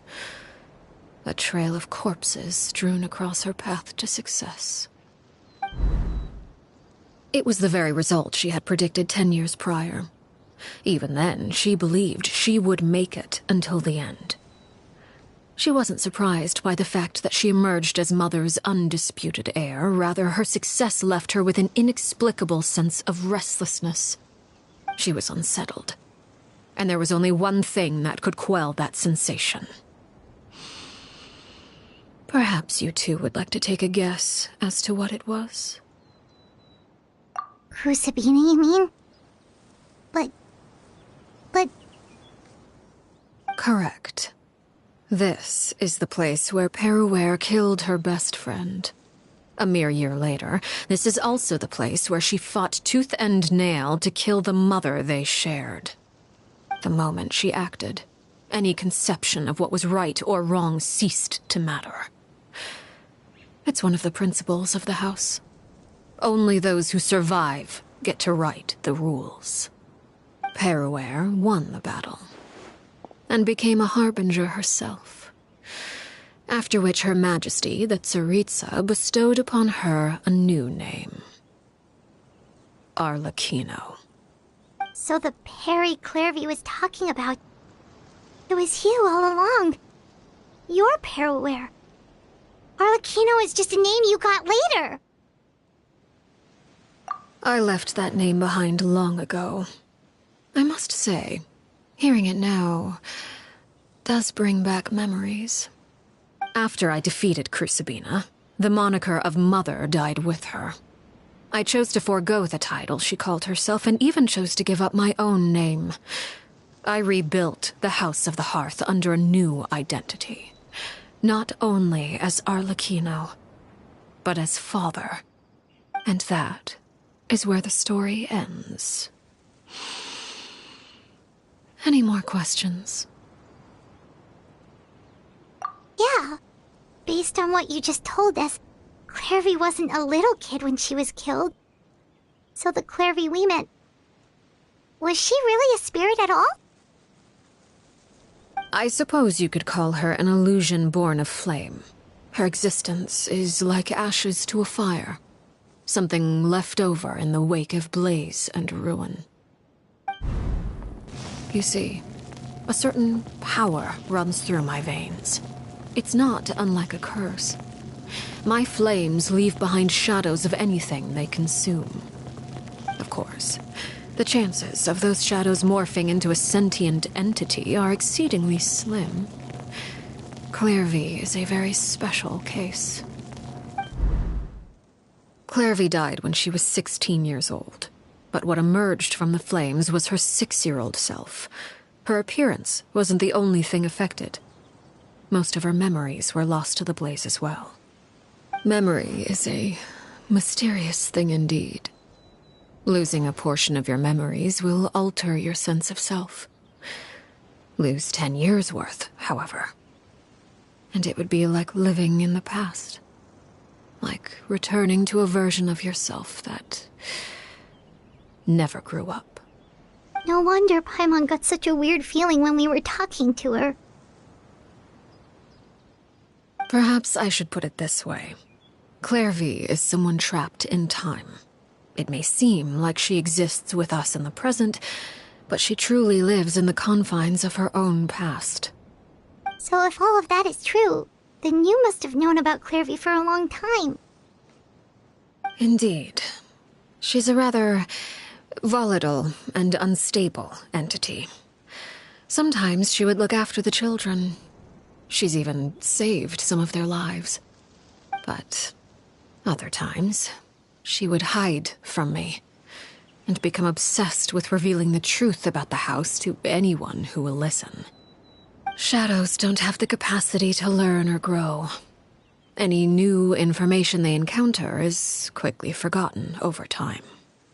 Your attempts to expose Clairvy to sunlight. They failed, yes. The reason is actually quite simple. In Clairvy's mind, the house is impossible to escape, and it is this very perception that traps her there. But no matter. All I have to do is kill her again, and all will be resolved.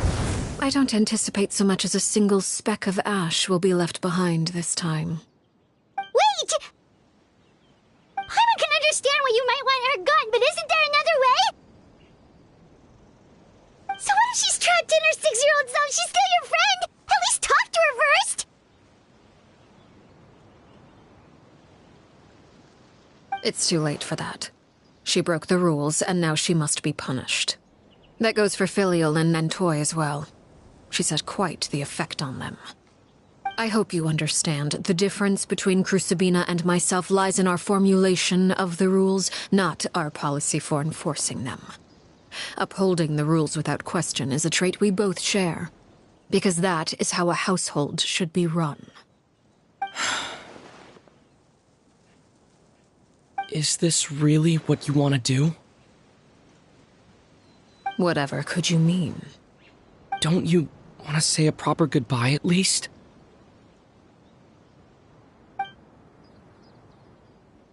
Whether as a killer or as a father, there are two things that must be avoided at all costs: anger and sorrow. Anger makes you impulsive. Sorrow causes you to waver. Well, it appears it's about time to proceed. Before we arrived, I told some of my well-behaved children to bring our troublemakers here by nightfall. I do believe I've kept my end of the deal. I give your friends quite a bit more time. As for what happens now, we'll just have to wait and see.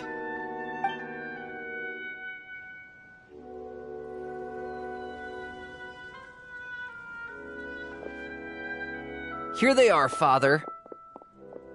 Oh, you gonna execute him? Seeing something like that would actually be a first for me.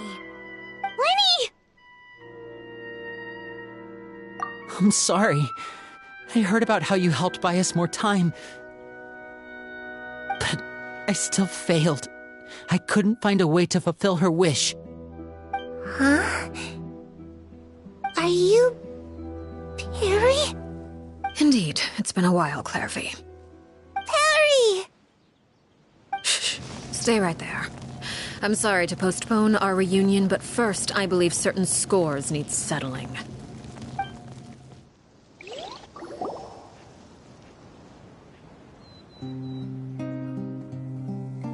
Father, let me explain. Out of my way. Father! You chose to conceal a threat to the house, and for that, you must be punished. Overall, however, I suppose your wrongdoing is hardly the most egregious of the bunch, so I'll deal with your punishments later. As for right now, the more pressing concerns are the traitors among us. By traitors? Do you mean us? Father, let me explain. We didn't mean to... Fultz, why don't you share what you heard? Yes, Father. Secret Midnight Meeting number 3. Participants, Filial, Nantoy, Sato, Toddy. Nantoy clearly said, "If only Father wasn't the one who took us in." Sato added, "I'm sick of this life. I just want to live as a normal person." Filial was the worst of them all. She called us crazies and said a bunch of mean things about Father. I did not! You're lying! Fultz is trying to frame us. It's not like I'm the only one who heard those things. After that, you and Toddy and a bunch of other people started talking about Clairvy. You were using all those things Clairvy brought up as an excuse to question Father. We're birds locked in a cage. The only way out is to destroy it. That's what you said, wasn't it? You little. You just want me gone, don't you? What did I ever do to you, huh? And you, Sheplo, have you forgotten who stood by your sickbed, watched over you, and changed your dressings? Come on, let's hear it then. What's your reason for all this?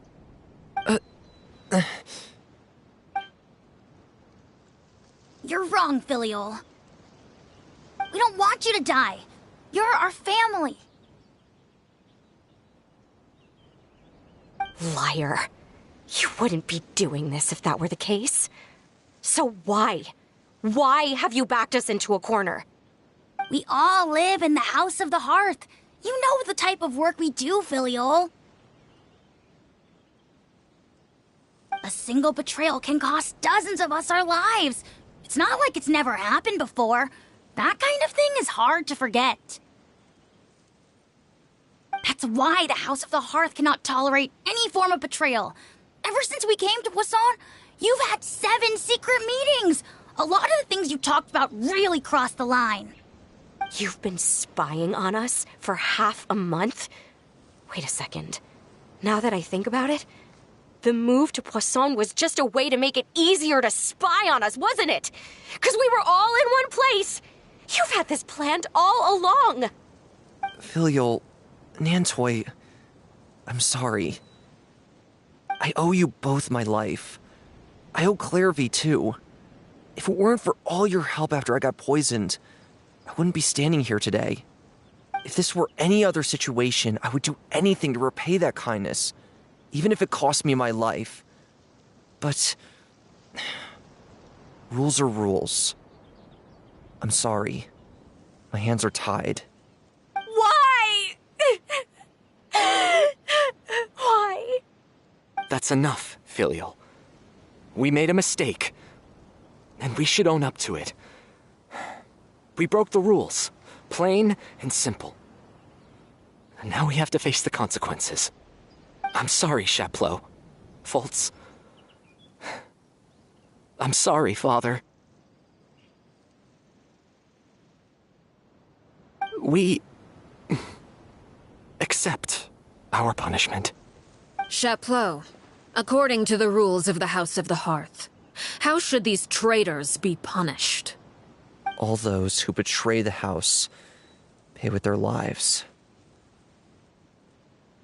And so it shall be.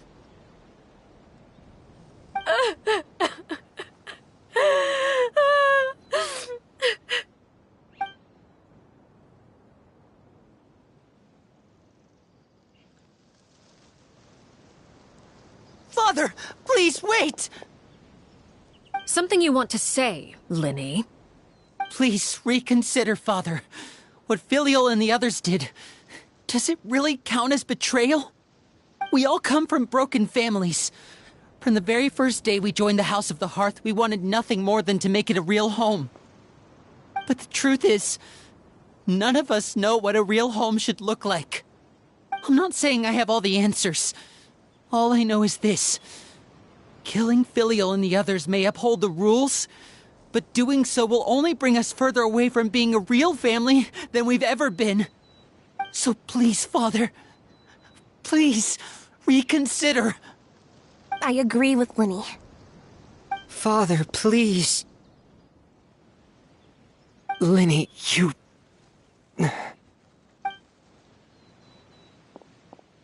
I also agree with Linny.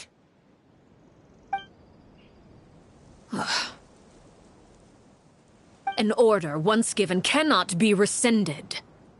However, given the extent of your determination, I suppose we shall have to go about this a different way. Draw your weapons and face me. Our weapons? Father, are you referring to a duel? Precisely. The rules of the house will not be altered. Traitors must be punished. However, resolving disputes with a duel is also one of our rules, one that also applies to me. Demonstrate a sufficient showing of strength, and I shall offer a concession. Wait. Beat Father in a duel? Impossible. Father is way too strong, even for Lenny.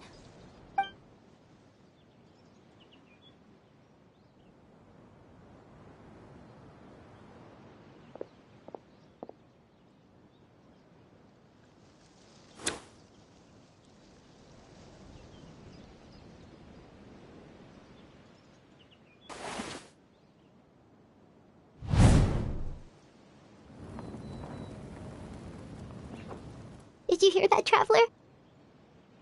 Lenny and the others have to duel the knave. What should we do? Can they really win something like that? If they lose, those people from the house are really gonna be executed.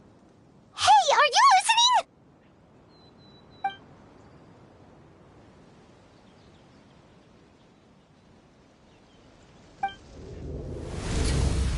Don't you want to say a proper goodbye at least? Anger makes you impulsive. Sorrow causes you to waver.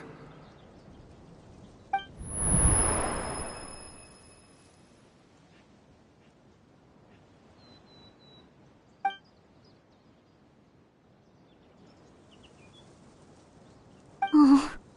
Looking at that expression on her face, she seems really serious about this. Guess that means there's no chance she's throwing the duel on purpose, huh?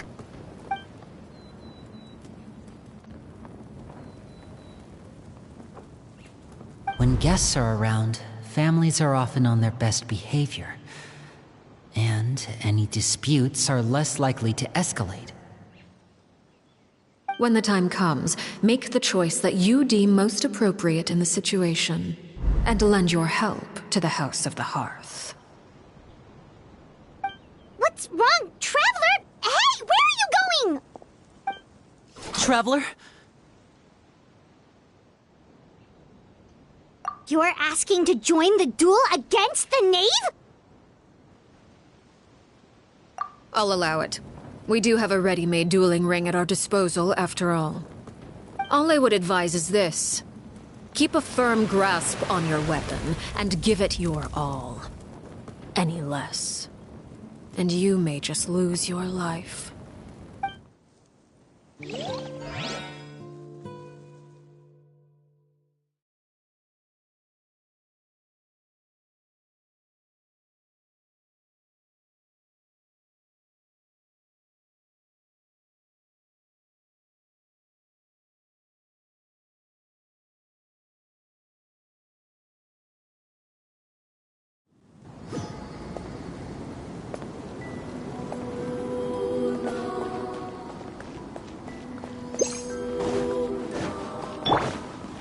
Spare your energy.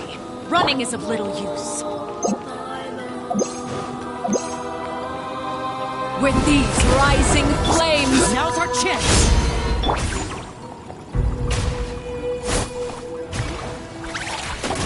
Closer now. Hey! Solidify! This With is these order. rising flames! Are you alright? Now that's more like it. Closer now.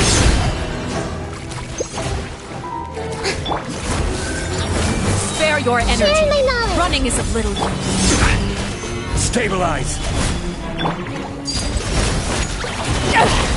Try to pace yourself. With the fog of darkness, destruction shall rise. Spare your energy. Running is of little use. Everyone hold hands!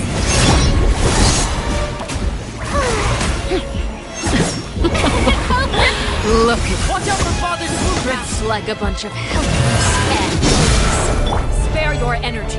Running is of little use. This is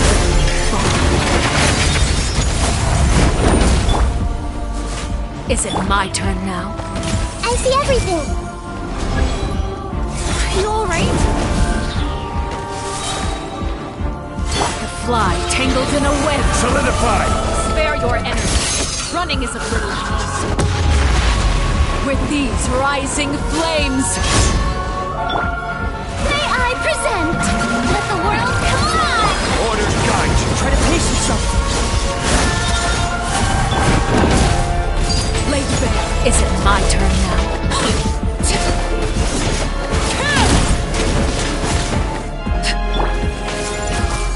Make yourselves at home. Look at me. Trapped like a bunch of helpers. Watch out for Father's movements!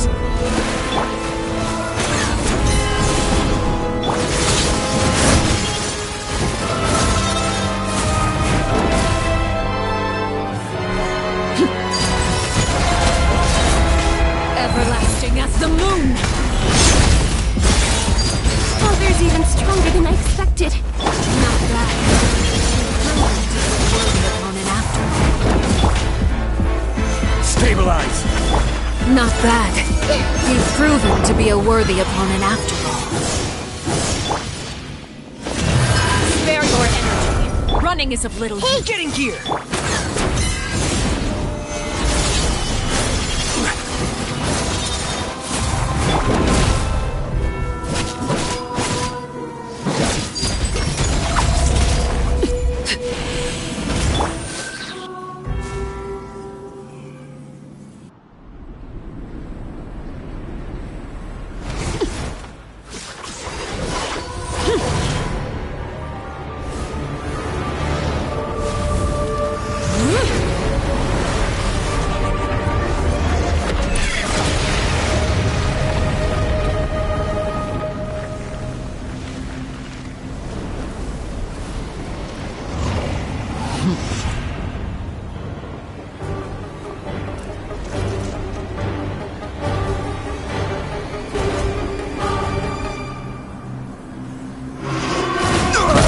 Nothing to fear! Seared away. My blade is all that I remains. see everything. Now's our chance! Over here!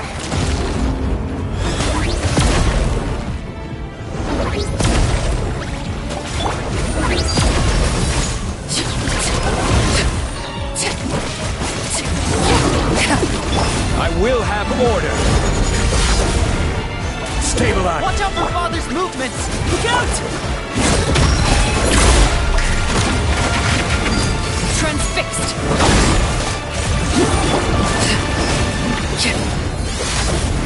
Let lightning echo in song. May I present? Now's our chance! Over here. All hope Stop has been that! extinguished. Gather!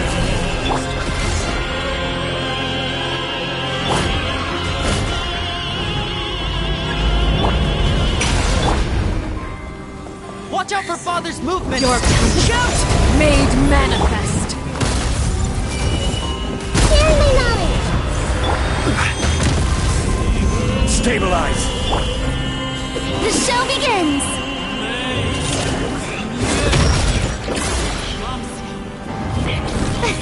Now's our chance! Over here. It's only the beginning.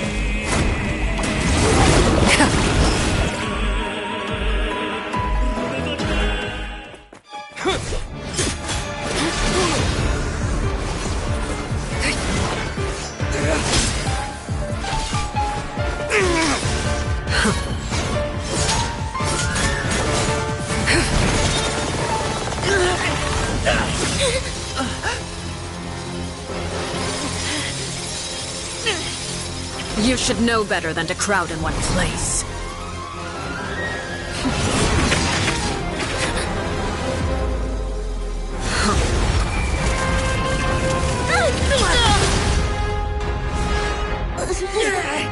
Oh, I know.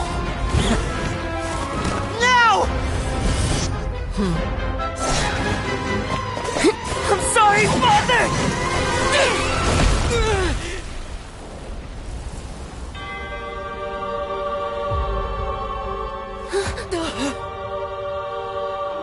Sorry for what? This pitiful excuse for an attack.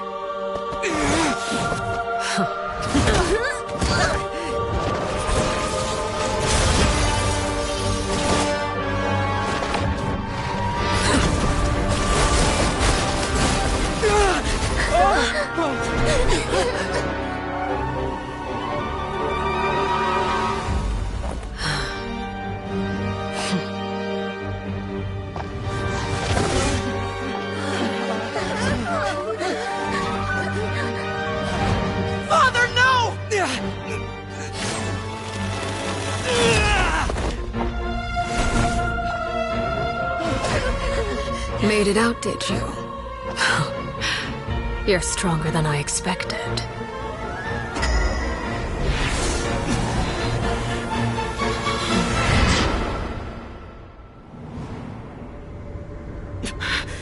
A crimson moon? I can't move.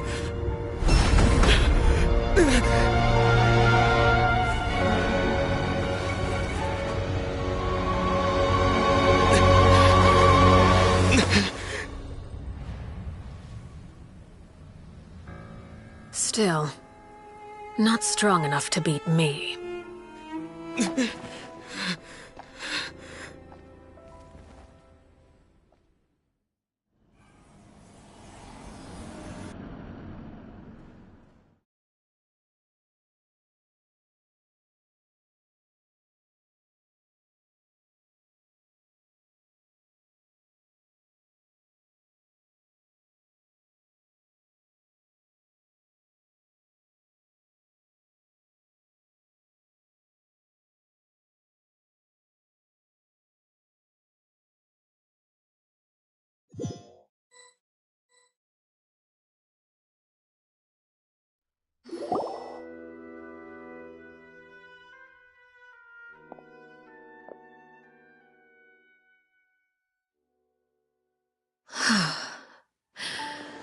I believe we can end things here. It's not often that we get to enjoy the company of guests, after all. We wouldn't want things to get too out of hand. Brother, are you all right? Lenny! Given that I am the victor of this duel, as agreed, the punishment stands. No! I never thought things would end like this. However, everyone involved in the duel demonstrated a remarkable level of strength and determination. In light of this, I'm prepared to change the method of execution. Elwar, the bottled flames I gave you for safekeeping. Do you still have them? Yes? I wasn't sure what they were for, but I've kept them super safe. I didn't lose a single one. Wonderful. Then, in just a moment, I'll have you administer them. Bottled flames? Indeed. They're the product of a secret experiment. Under certain special circumstances, flames can be extracted from my person and preserved. Once ingested, searing pain will spread across every inch of your body. No harm will come to you physically, but your memories will be burned away. If you can withstand the pain. When you awake, you'll have forgotten everything you know about the House of the Hearth, and will be expelled from the organization. In other words, administering this concoction will kill the version of you that grew up in the house, and give you a new identity.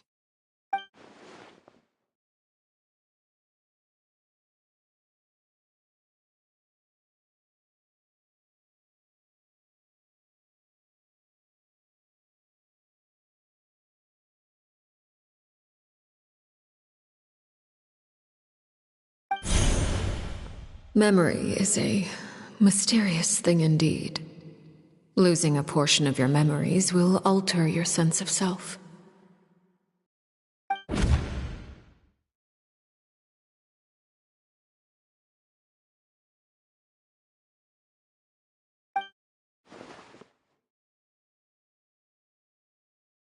So, you're just letting us go, Father? You misunderstand. Memories are extremely important. Once consumed by flame, the version of you standing before me will die, and our secrets will die with you.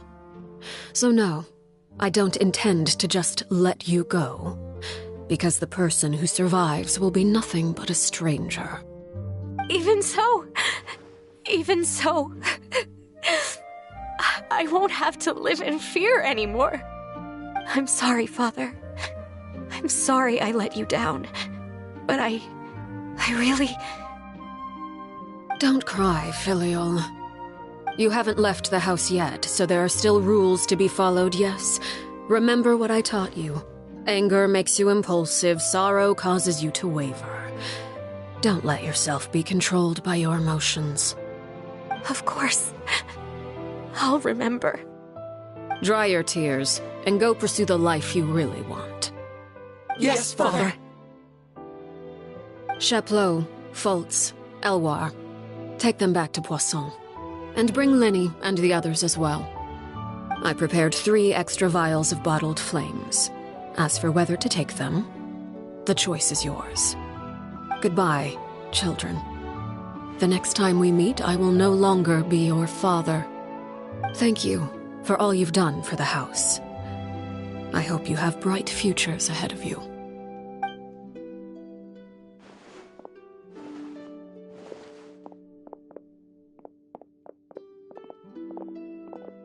Father.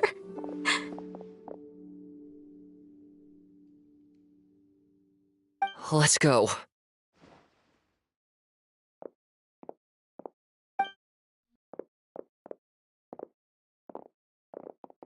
Here, grab my arm, Lemmy. I'll help you walk back. Thank you.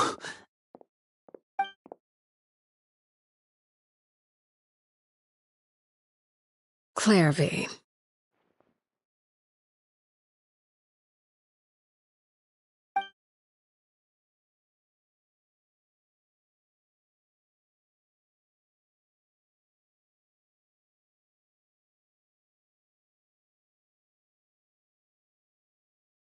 Can we talk now?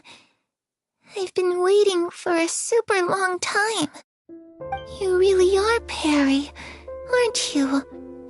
I haven't seen you in so long. How come you're all grown up? Wait, did I somehow travel to the future on accident? Or am I dreaming? What a long dream. Neither. You died, Clairvy. That's what happened. You could have at least sugarcoated it a little. Look, she's done speechless. Oh. Okay then.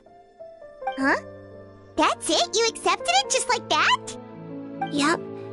If that's what Perry says happened, then I believe her. Perry wouldn't lie to me. Plus, I don't really need to know why I'm like this. I'm more curious about what happens in the future. If you're a harbinger now, Perry, that means Mother is gone, isn't she? Can you tell me about it? I want to know what happened to her. And to me. You never stopped trying to defy fate. At first, no one believed you. You could only vent your frustrations to the moon. In fact, you often sought comfort in the night sky. You wanted to see the aurora, so one night we promised each other we would go to Snezhnaya to see it together. Later on, you tried to run away, but you were brought back each time. Mother spared your life, but it wasn't out of kindness. Instead, she decided to make an example of you by slowly torturing you over time. That way, the other children would know what happens to traitors. Still, you never gave up. Mother hoped that through ruthless duel after ruthless duel, she would be able to crown an ultimate victor among the children she raised. But you called on everyone to unite, to fight to a draw in order to reduce casualties. Your efforts may have only delayed the inevitable, but still. You gave them hope. You tried everything you could think of, but every attempt ended in failure. Still, you never turned your sword on Crucibina, and you never turned it on me. On that gloomy day, you told me, "For the last 16 years of my life, I've done everything I can to fight for freedom. But now, I realize that the only freedom I truly possess is the freedom to choose to die." I never imagined I would say something like that. I must have been feeling really worn down. But somehow, I still think I understand. According to Mother's plan, Only one of us was going to make it until the end. And I always hoped that person would be you. If I could do it all over again, I still don't think I would make a different choice. Even when I first met you, I knew you'd be able to do what I couldn't. Is that so? Even now, I'm not sure I truly understand what kind of freedom you are trying to pursue. But as the head of the House of the Hearth and as the children's father, I've tried to give them the most basic of freedoms. The freedom to choose their own fate. It's something I discussed with the Eudex of Fontaine. The children who want to leave the house will have their memories wiped clean of all secrets pertaining to the organization. In return, they will be allowed to live a normal life in Fontaine without being prosecuted for their past. Of course, I won't simply hand freedom to them on a silver platter. They have to fight for it and prove themselves worthy of it. Only freedom that is earned has true value. That's more than enough. That's exactly the kind of life I was fighting for. You know, Perry, I think you're a pretty amazing king, and a really great father, too. I'm really happy that you're the one who took over the house. I guess I do have one regret, though. I still haven't seen the outside world. Well, it just so happens that our dear guests over here have been to many nations and traveled to countless places. Perhaps they would be willing to tell you what the outside world is like. Really? Of course! We've traveled all over the place. We've got so many stories, we could probably talk your ears off for 3 days straight.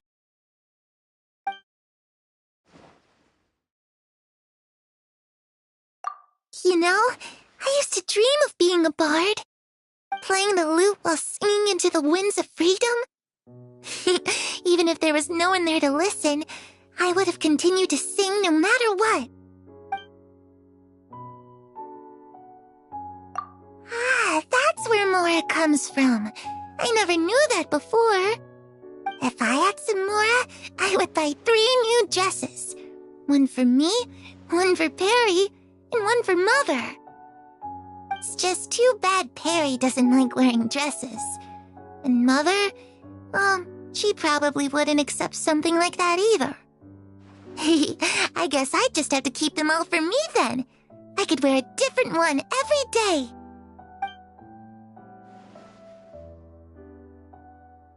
Those yokai you mentioned, what do they look like?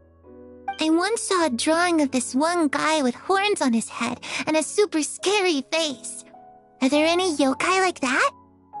Oh, sounds like you're talking about an Oni. Yep, we've met one, and let Paimon tell you, they're not nearly as scary as they look.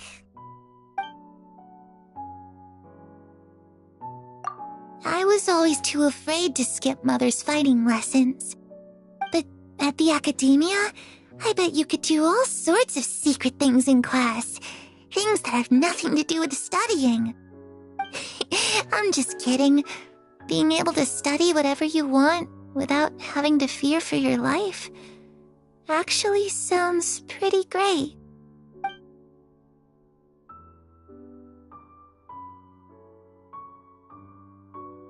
The situation was super dangerous. Lenny and Lynette were accused of committing a crime, and they were going to have to stand trial at the Opera Epicles. Oh no, that must have been hard for all of you. What happened next? Don't worry, we were able to turn the situation around super quickly, all thanks to Detective Paimon, of course. How'd you do that? Come on, tell me. Okay, so it was like this. After the failed magic show, we rushed to the scene and...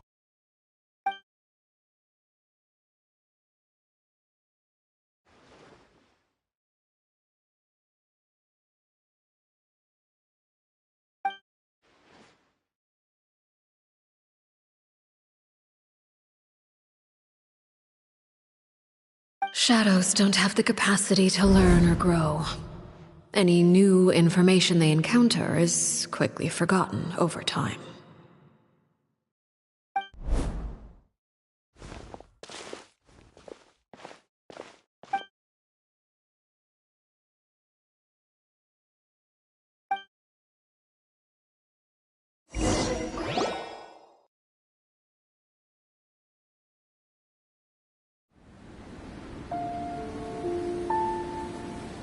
Clairvy, you've worked tirelessly from the shadows to overthrow the House of the Hearth. Now, by my authority as the Knave, I shall announce how this matter ends. You are hereby expelled from the House of the Hearth. You are no longer tied to this place, nor are you bound by its rules. You're saying that I can finally leave?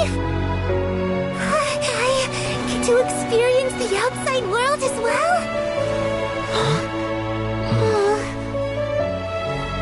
Oh, I almost forgot. There's no getting older for me. Still, seeing who you grew up to be makes me really happy, Parallel. Take care of yourself. Goodbye. May we meet again someday.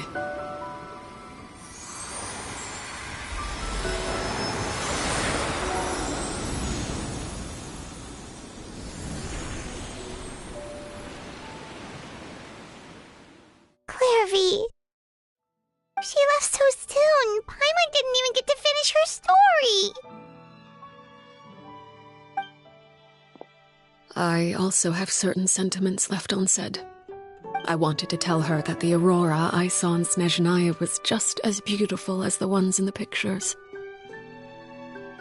But a shadow's memories reset at dawn. Had we delayed any longer, we wouldn't have had the time to say goodbye. Whatever regrets may linger, let them be lost to the coming of a new day. Father? It's Linny! Hey, Linny!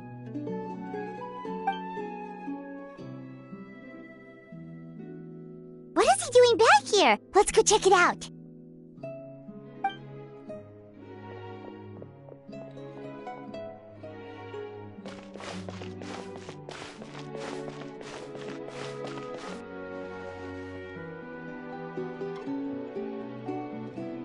Father, the bottled flames have been administered. Filial and the others have left the house. And you? What have you decided? Thank you for giving us that choice, Father. But we never wanted to leave the house. It's the only home we've ever known. Lynette and Fremine feel the same way. They're recuperating back at the Hotel Bouffe d'été. But I decided to come back and tell you where we stood. I'm sure you're well aware of the expectations I have for you. I want you to follow in my footsteps and become the next king of the house. Yet you seem to have different ideas. I must admit, I'm rather surprised by your decision to stay. There's nothing wrong with choosing to live a quiet life. Leading this organization is a heavy responsibility, one not so easily carried by someone forced onto the throne. I just never understood what you saw in me. What made you believe I was deserving of that throne? You're brave, talented, and, most importantly, you cherish your family. You would do anything to protect them, even if it costs you your life.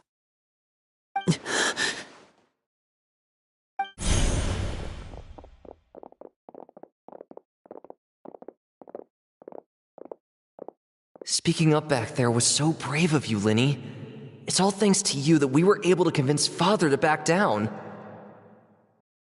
You're a hero, Linny. Hero? Father is the real hero.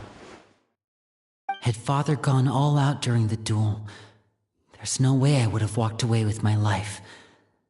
She must have had it all planned from the beginning, from the very moment she suggested a duel. I'm not deserving of that title. I'm not strong enough or smart enough. You're wrong.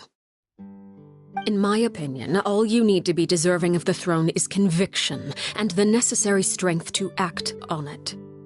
We may have different ideas of what it means to be a family, but you can hardly be said to lack conviction. What you truly lack is strength. For someone of your talent, though, that's something that will come with time. Even without that strength, you still chose to face me in a duel, even though the odds were stacked against you. That capacity to honor your convictions is what I truly see in you. Father. No one knows what the future holds, what tragedy or triumph may be in store. Being at the head of this organization requires the strength of will to face whatever comes. Caution will only hold you back.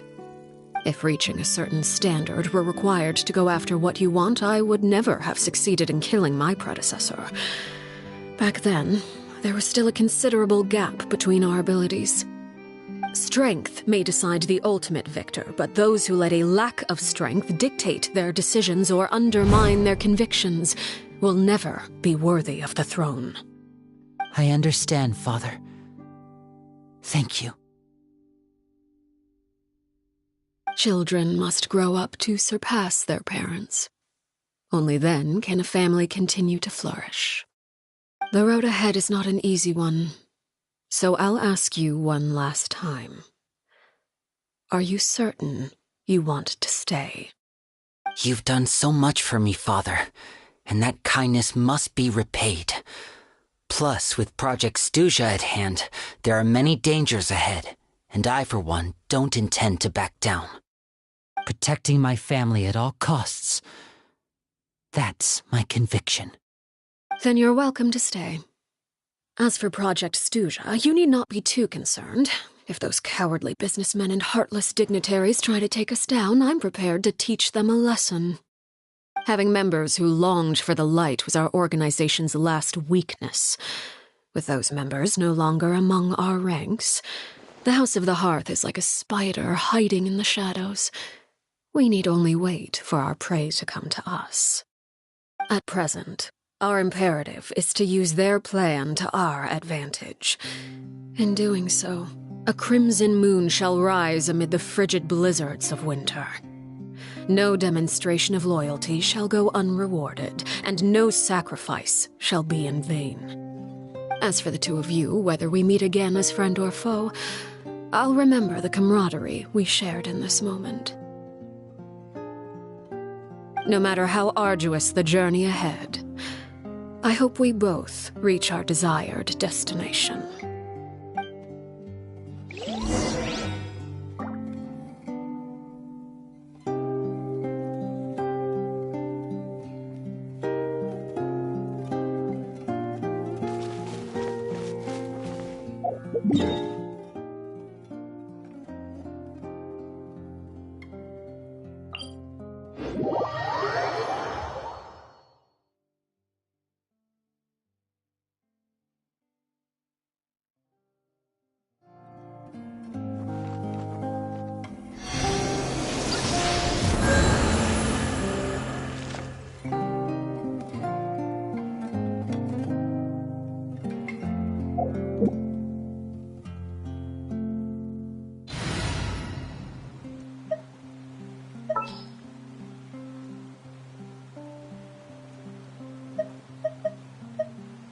All right, amuse me.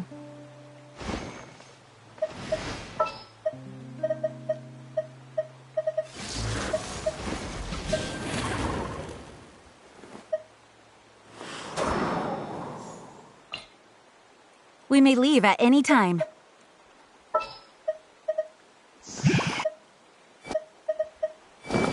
Is it time for a magic show?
Lynette and Fremine were recovering at the Hotel Bouffe d'été?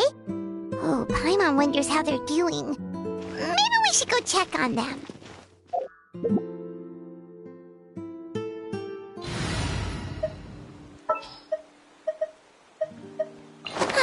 I knew you'd miss me.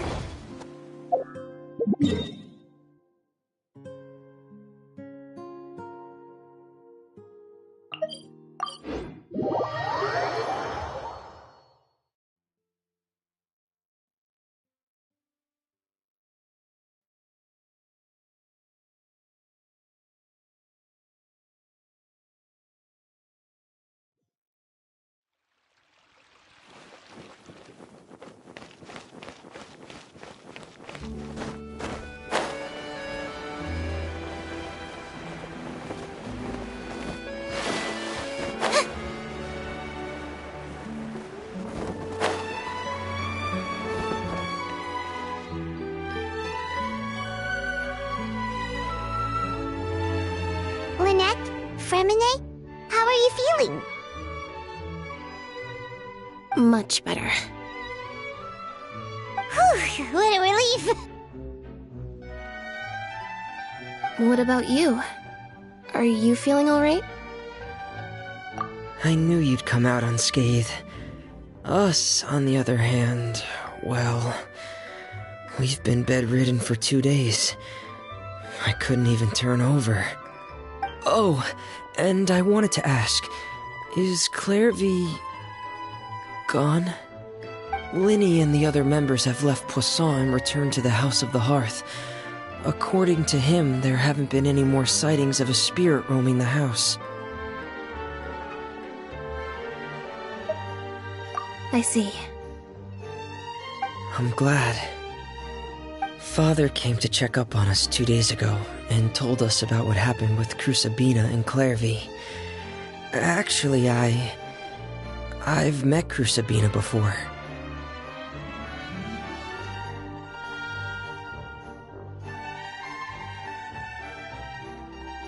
Wait, what? You've met the former knave?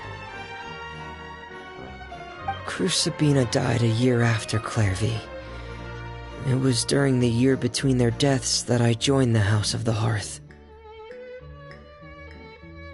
Crucibina had an extremely cruel and radical way of doing things.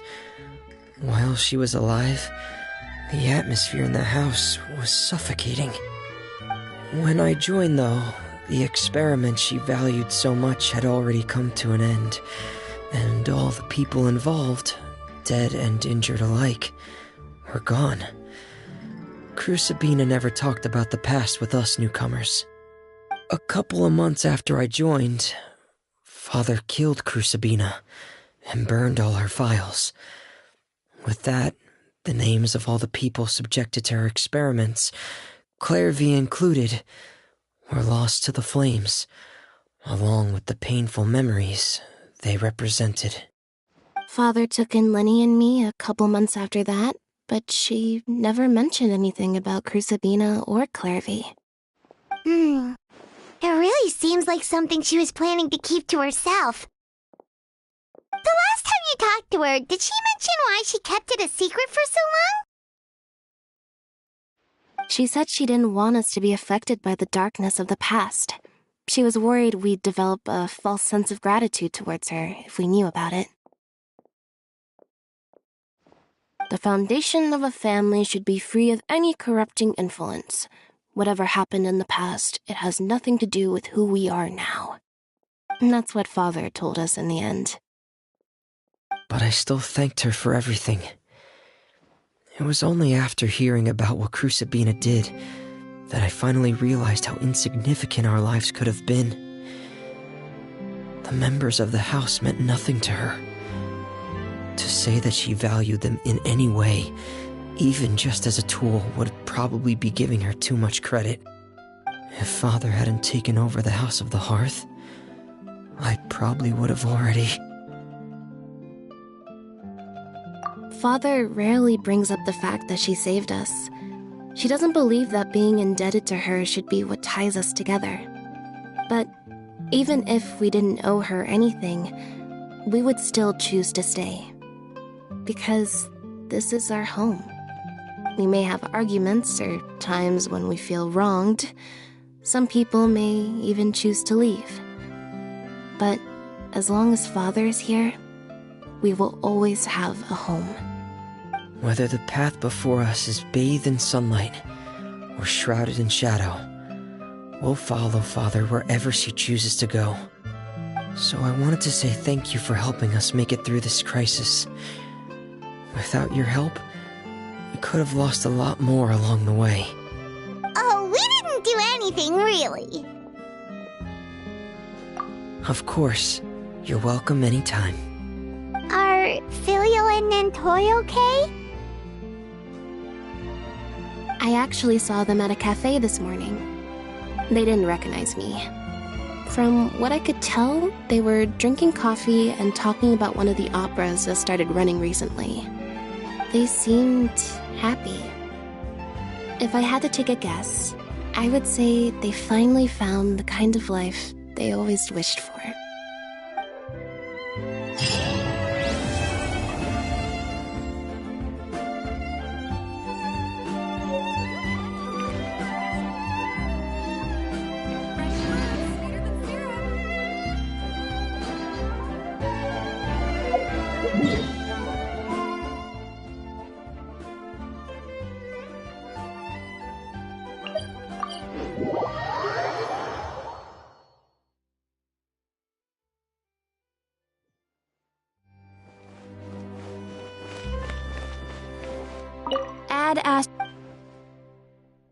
Thank you for Ad Astra Ab.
Overruled.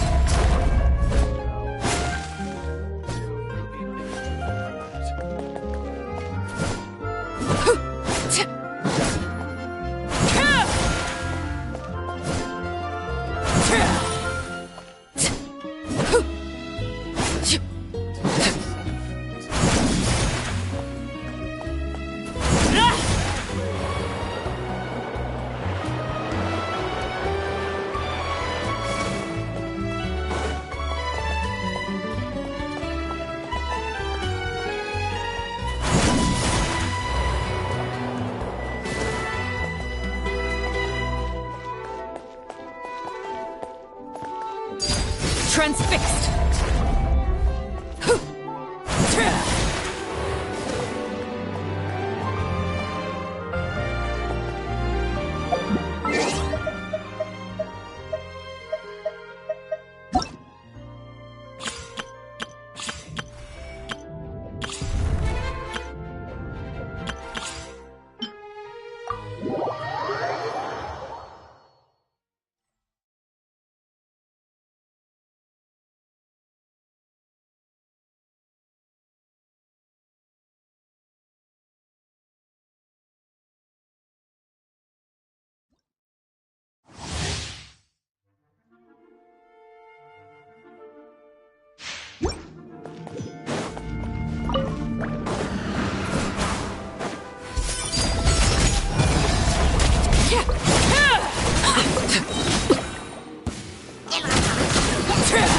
Everlasting as the moon! Overruled!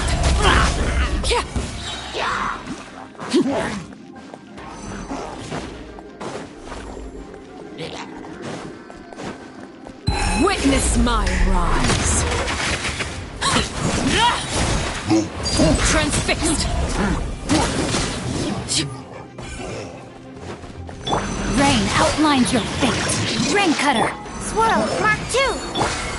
This is where you fall. Overruled!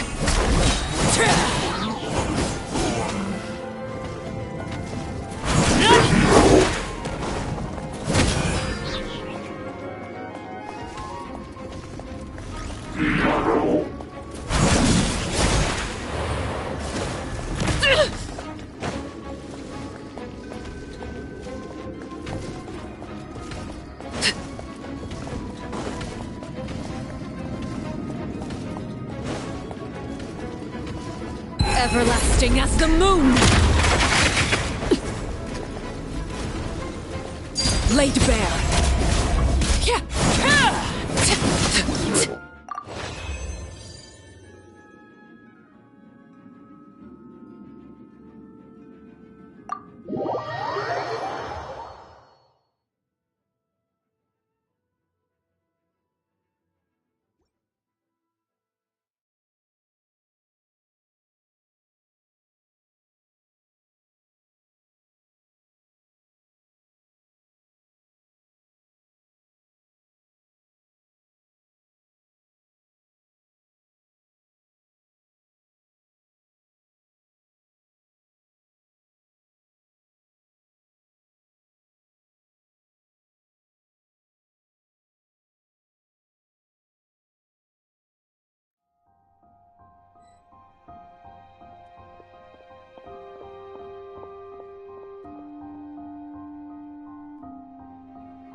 transfixed!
Solidify! Order guide you! Laid bare. Strike a pop! Witness my rise. Transfixed.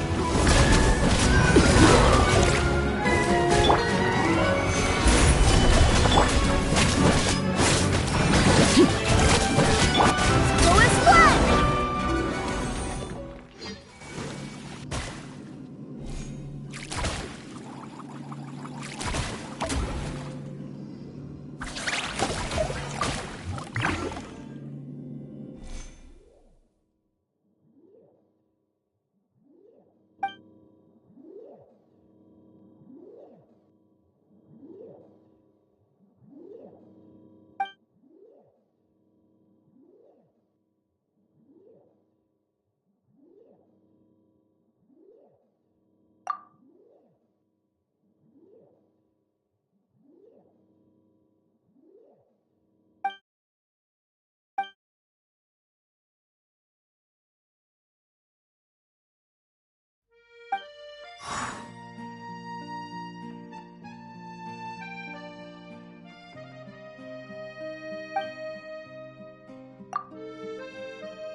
What a pleasant surprise.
Splendid! More interesting trinkets for me.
Too popular can be such a hassle.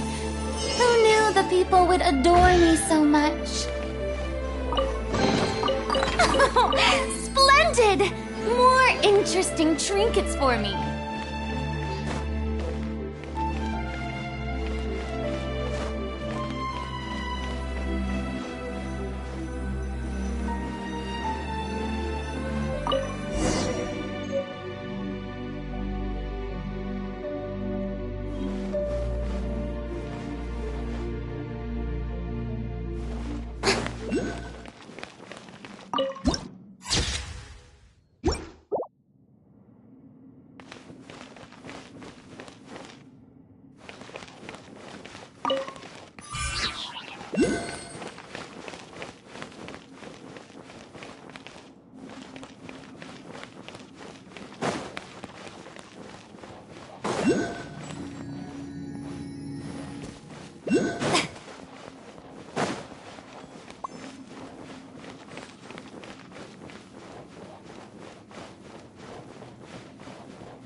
Gather! Overruled.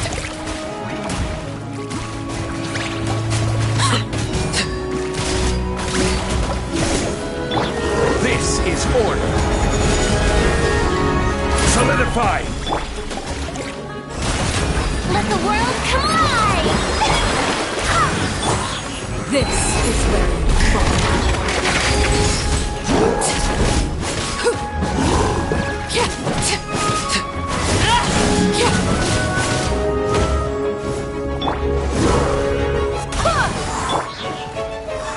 Stabilize! I swear by my sword!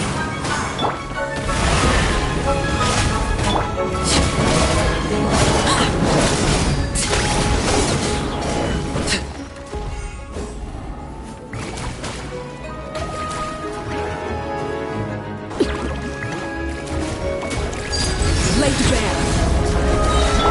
Order guide you! Solidify! Witness my rise.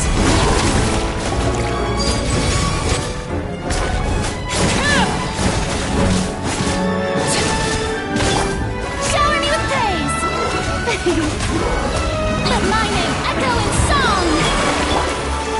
One play!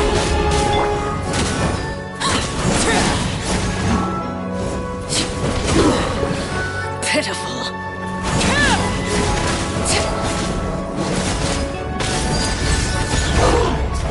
This shall not be my fate. Barbados, guide us. Go as one!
How brilliant!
Take it. Go on. You have my approval.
The show begins!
Take it!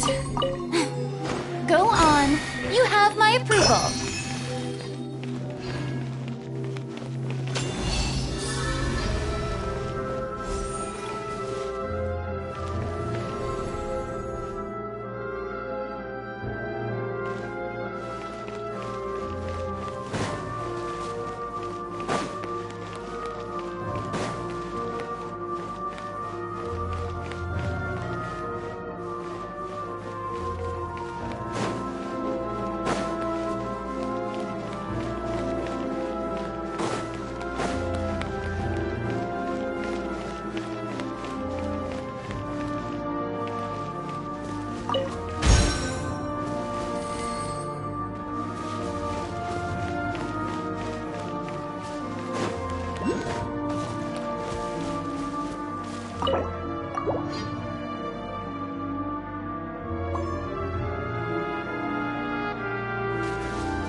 This is order.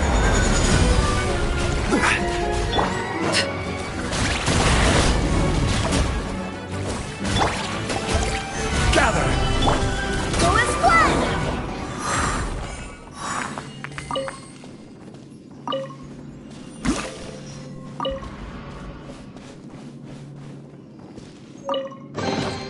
What a pleasant surprise.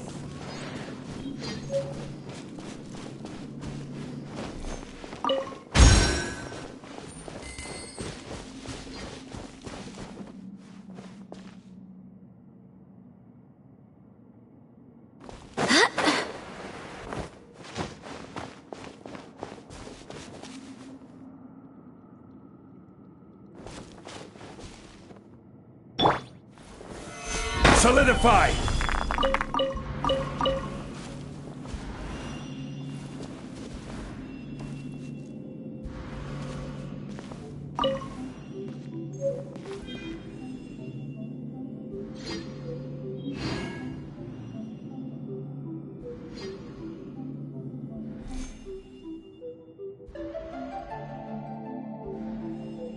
Osman.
Yoo-hoo! Gather!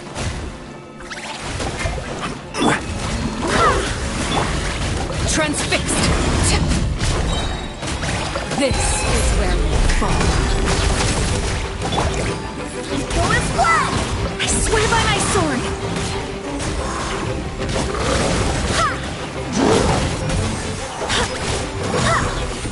I will have order! Stabilize!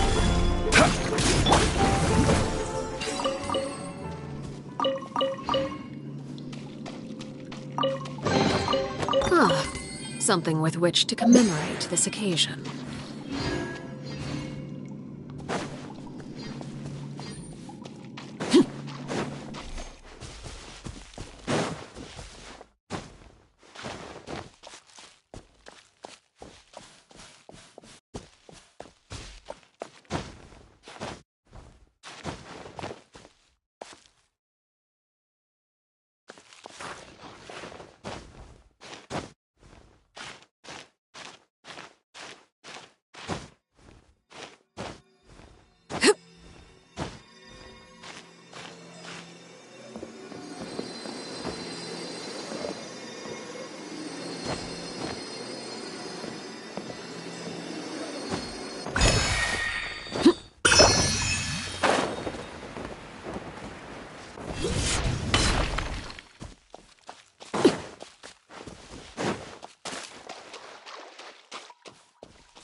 What greater pleasure is there than the unexpected?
Solidify! Shower me with grip! Laid bare!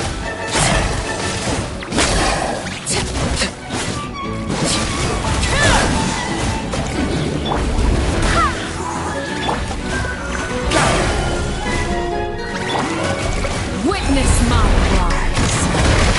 Transfixed!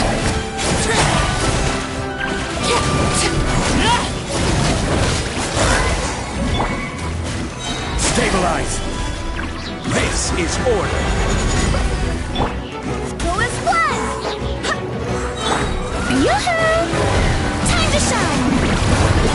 Wait, hear me! Laid bare!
Stabilize!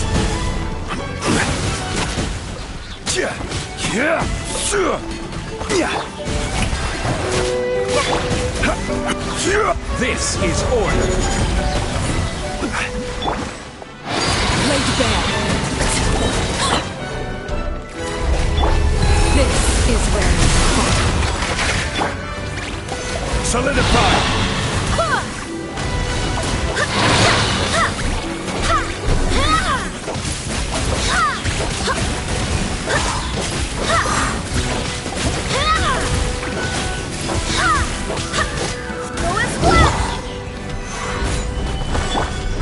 Shower me with praise! Overruled. Time to shine! Wait, hear me!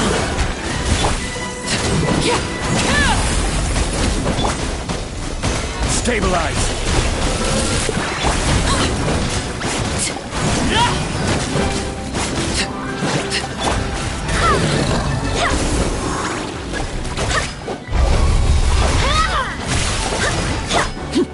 Laid bare.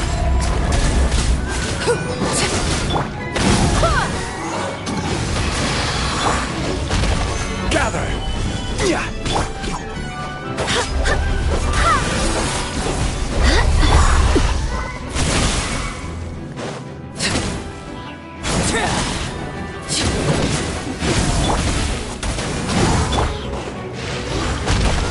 Solidify! Transfixed. Wanted my full attention.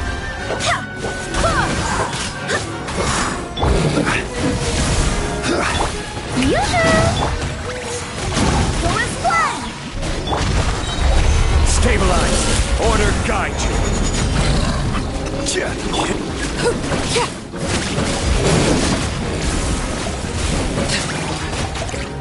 Overruled.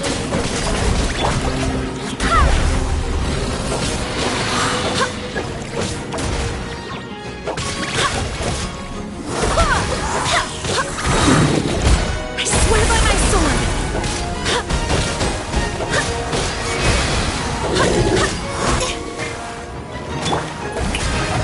Let my name echo in song!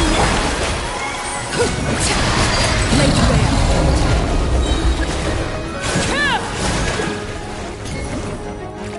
Witness my rise.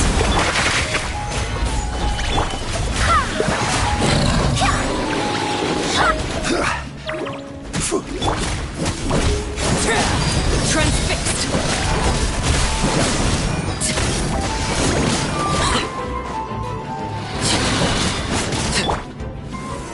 Solidify!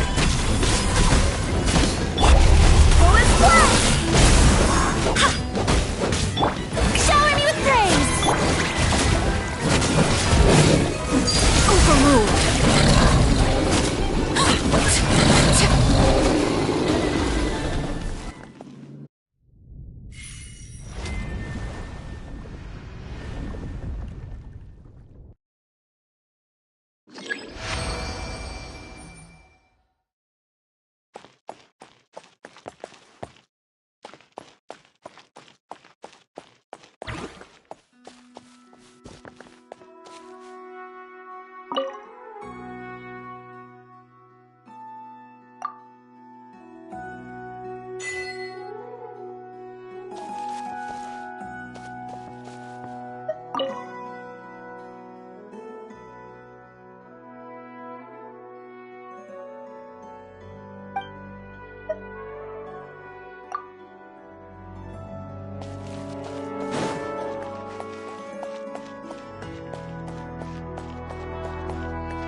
An impressive bounty.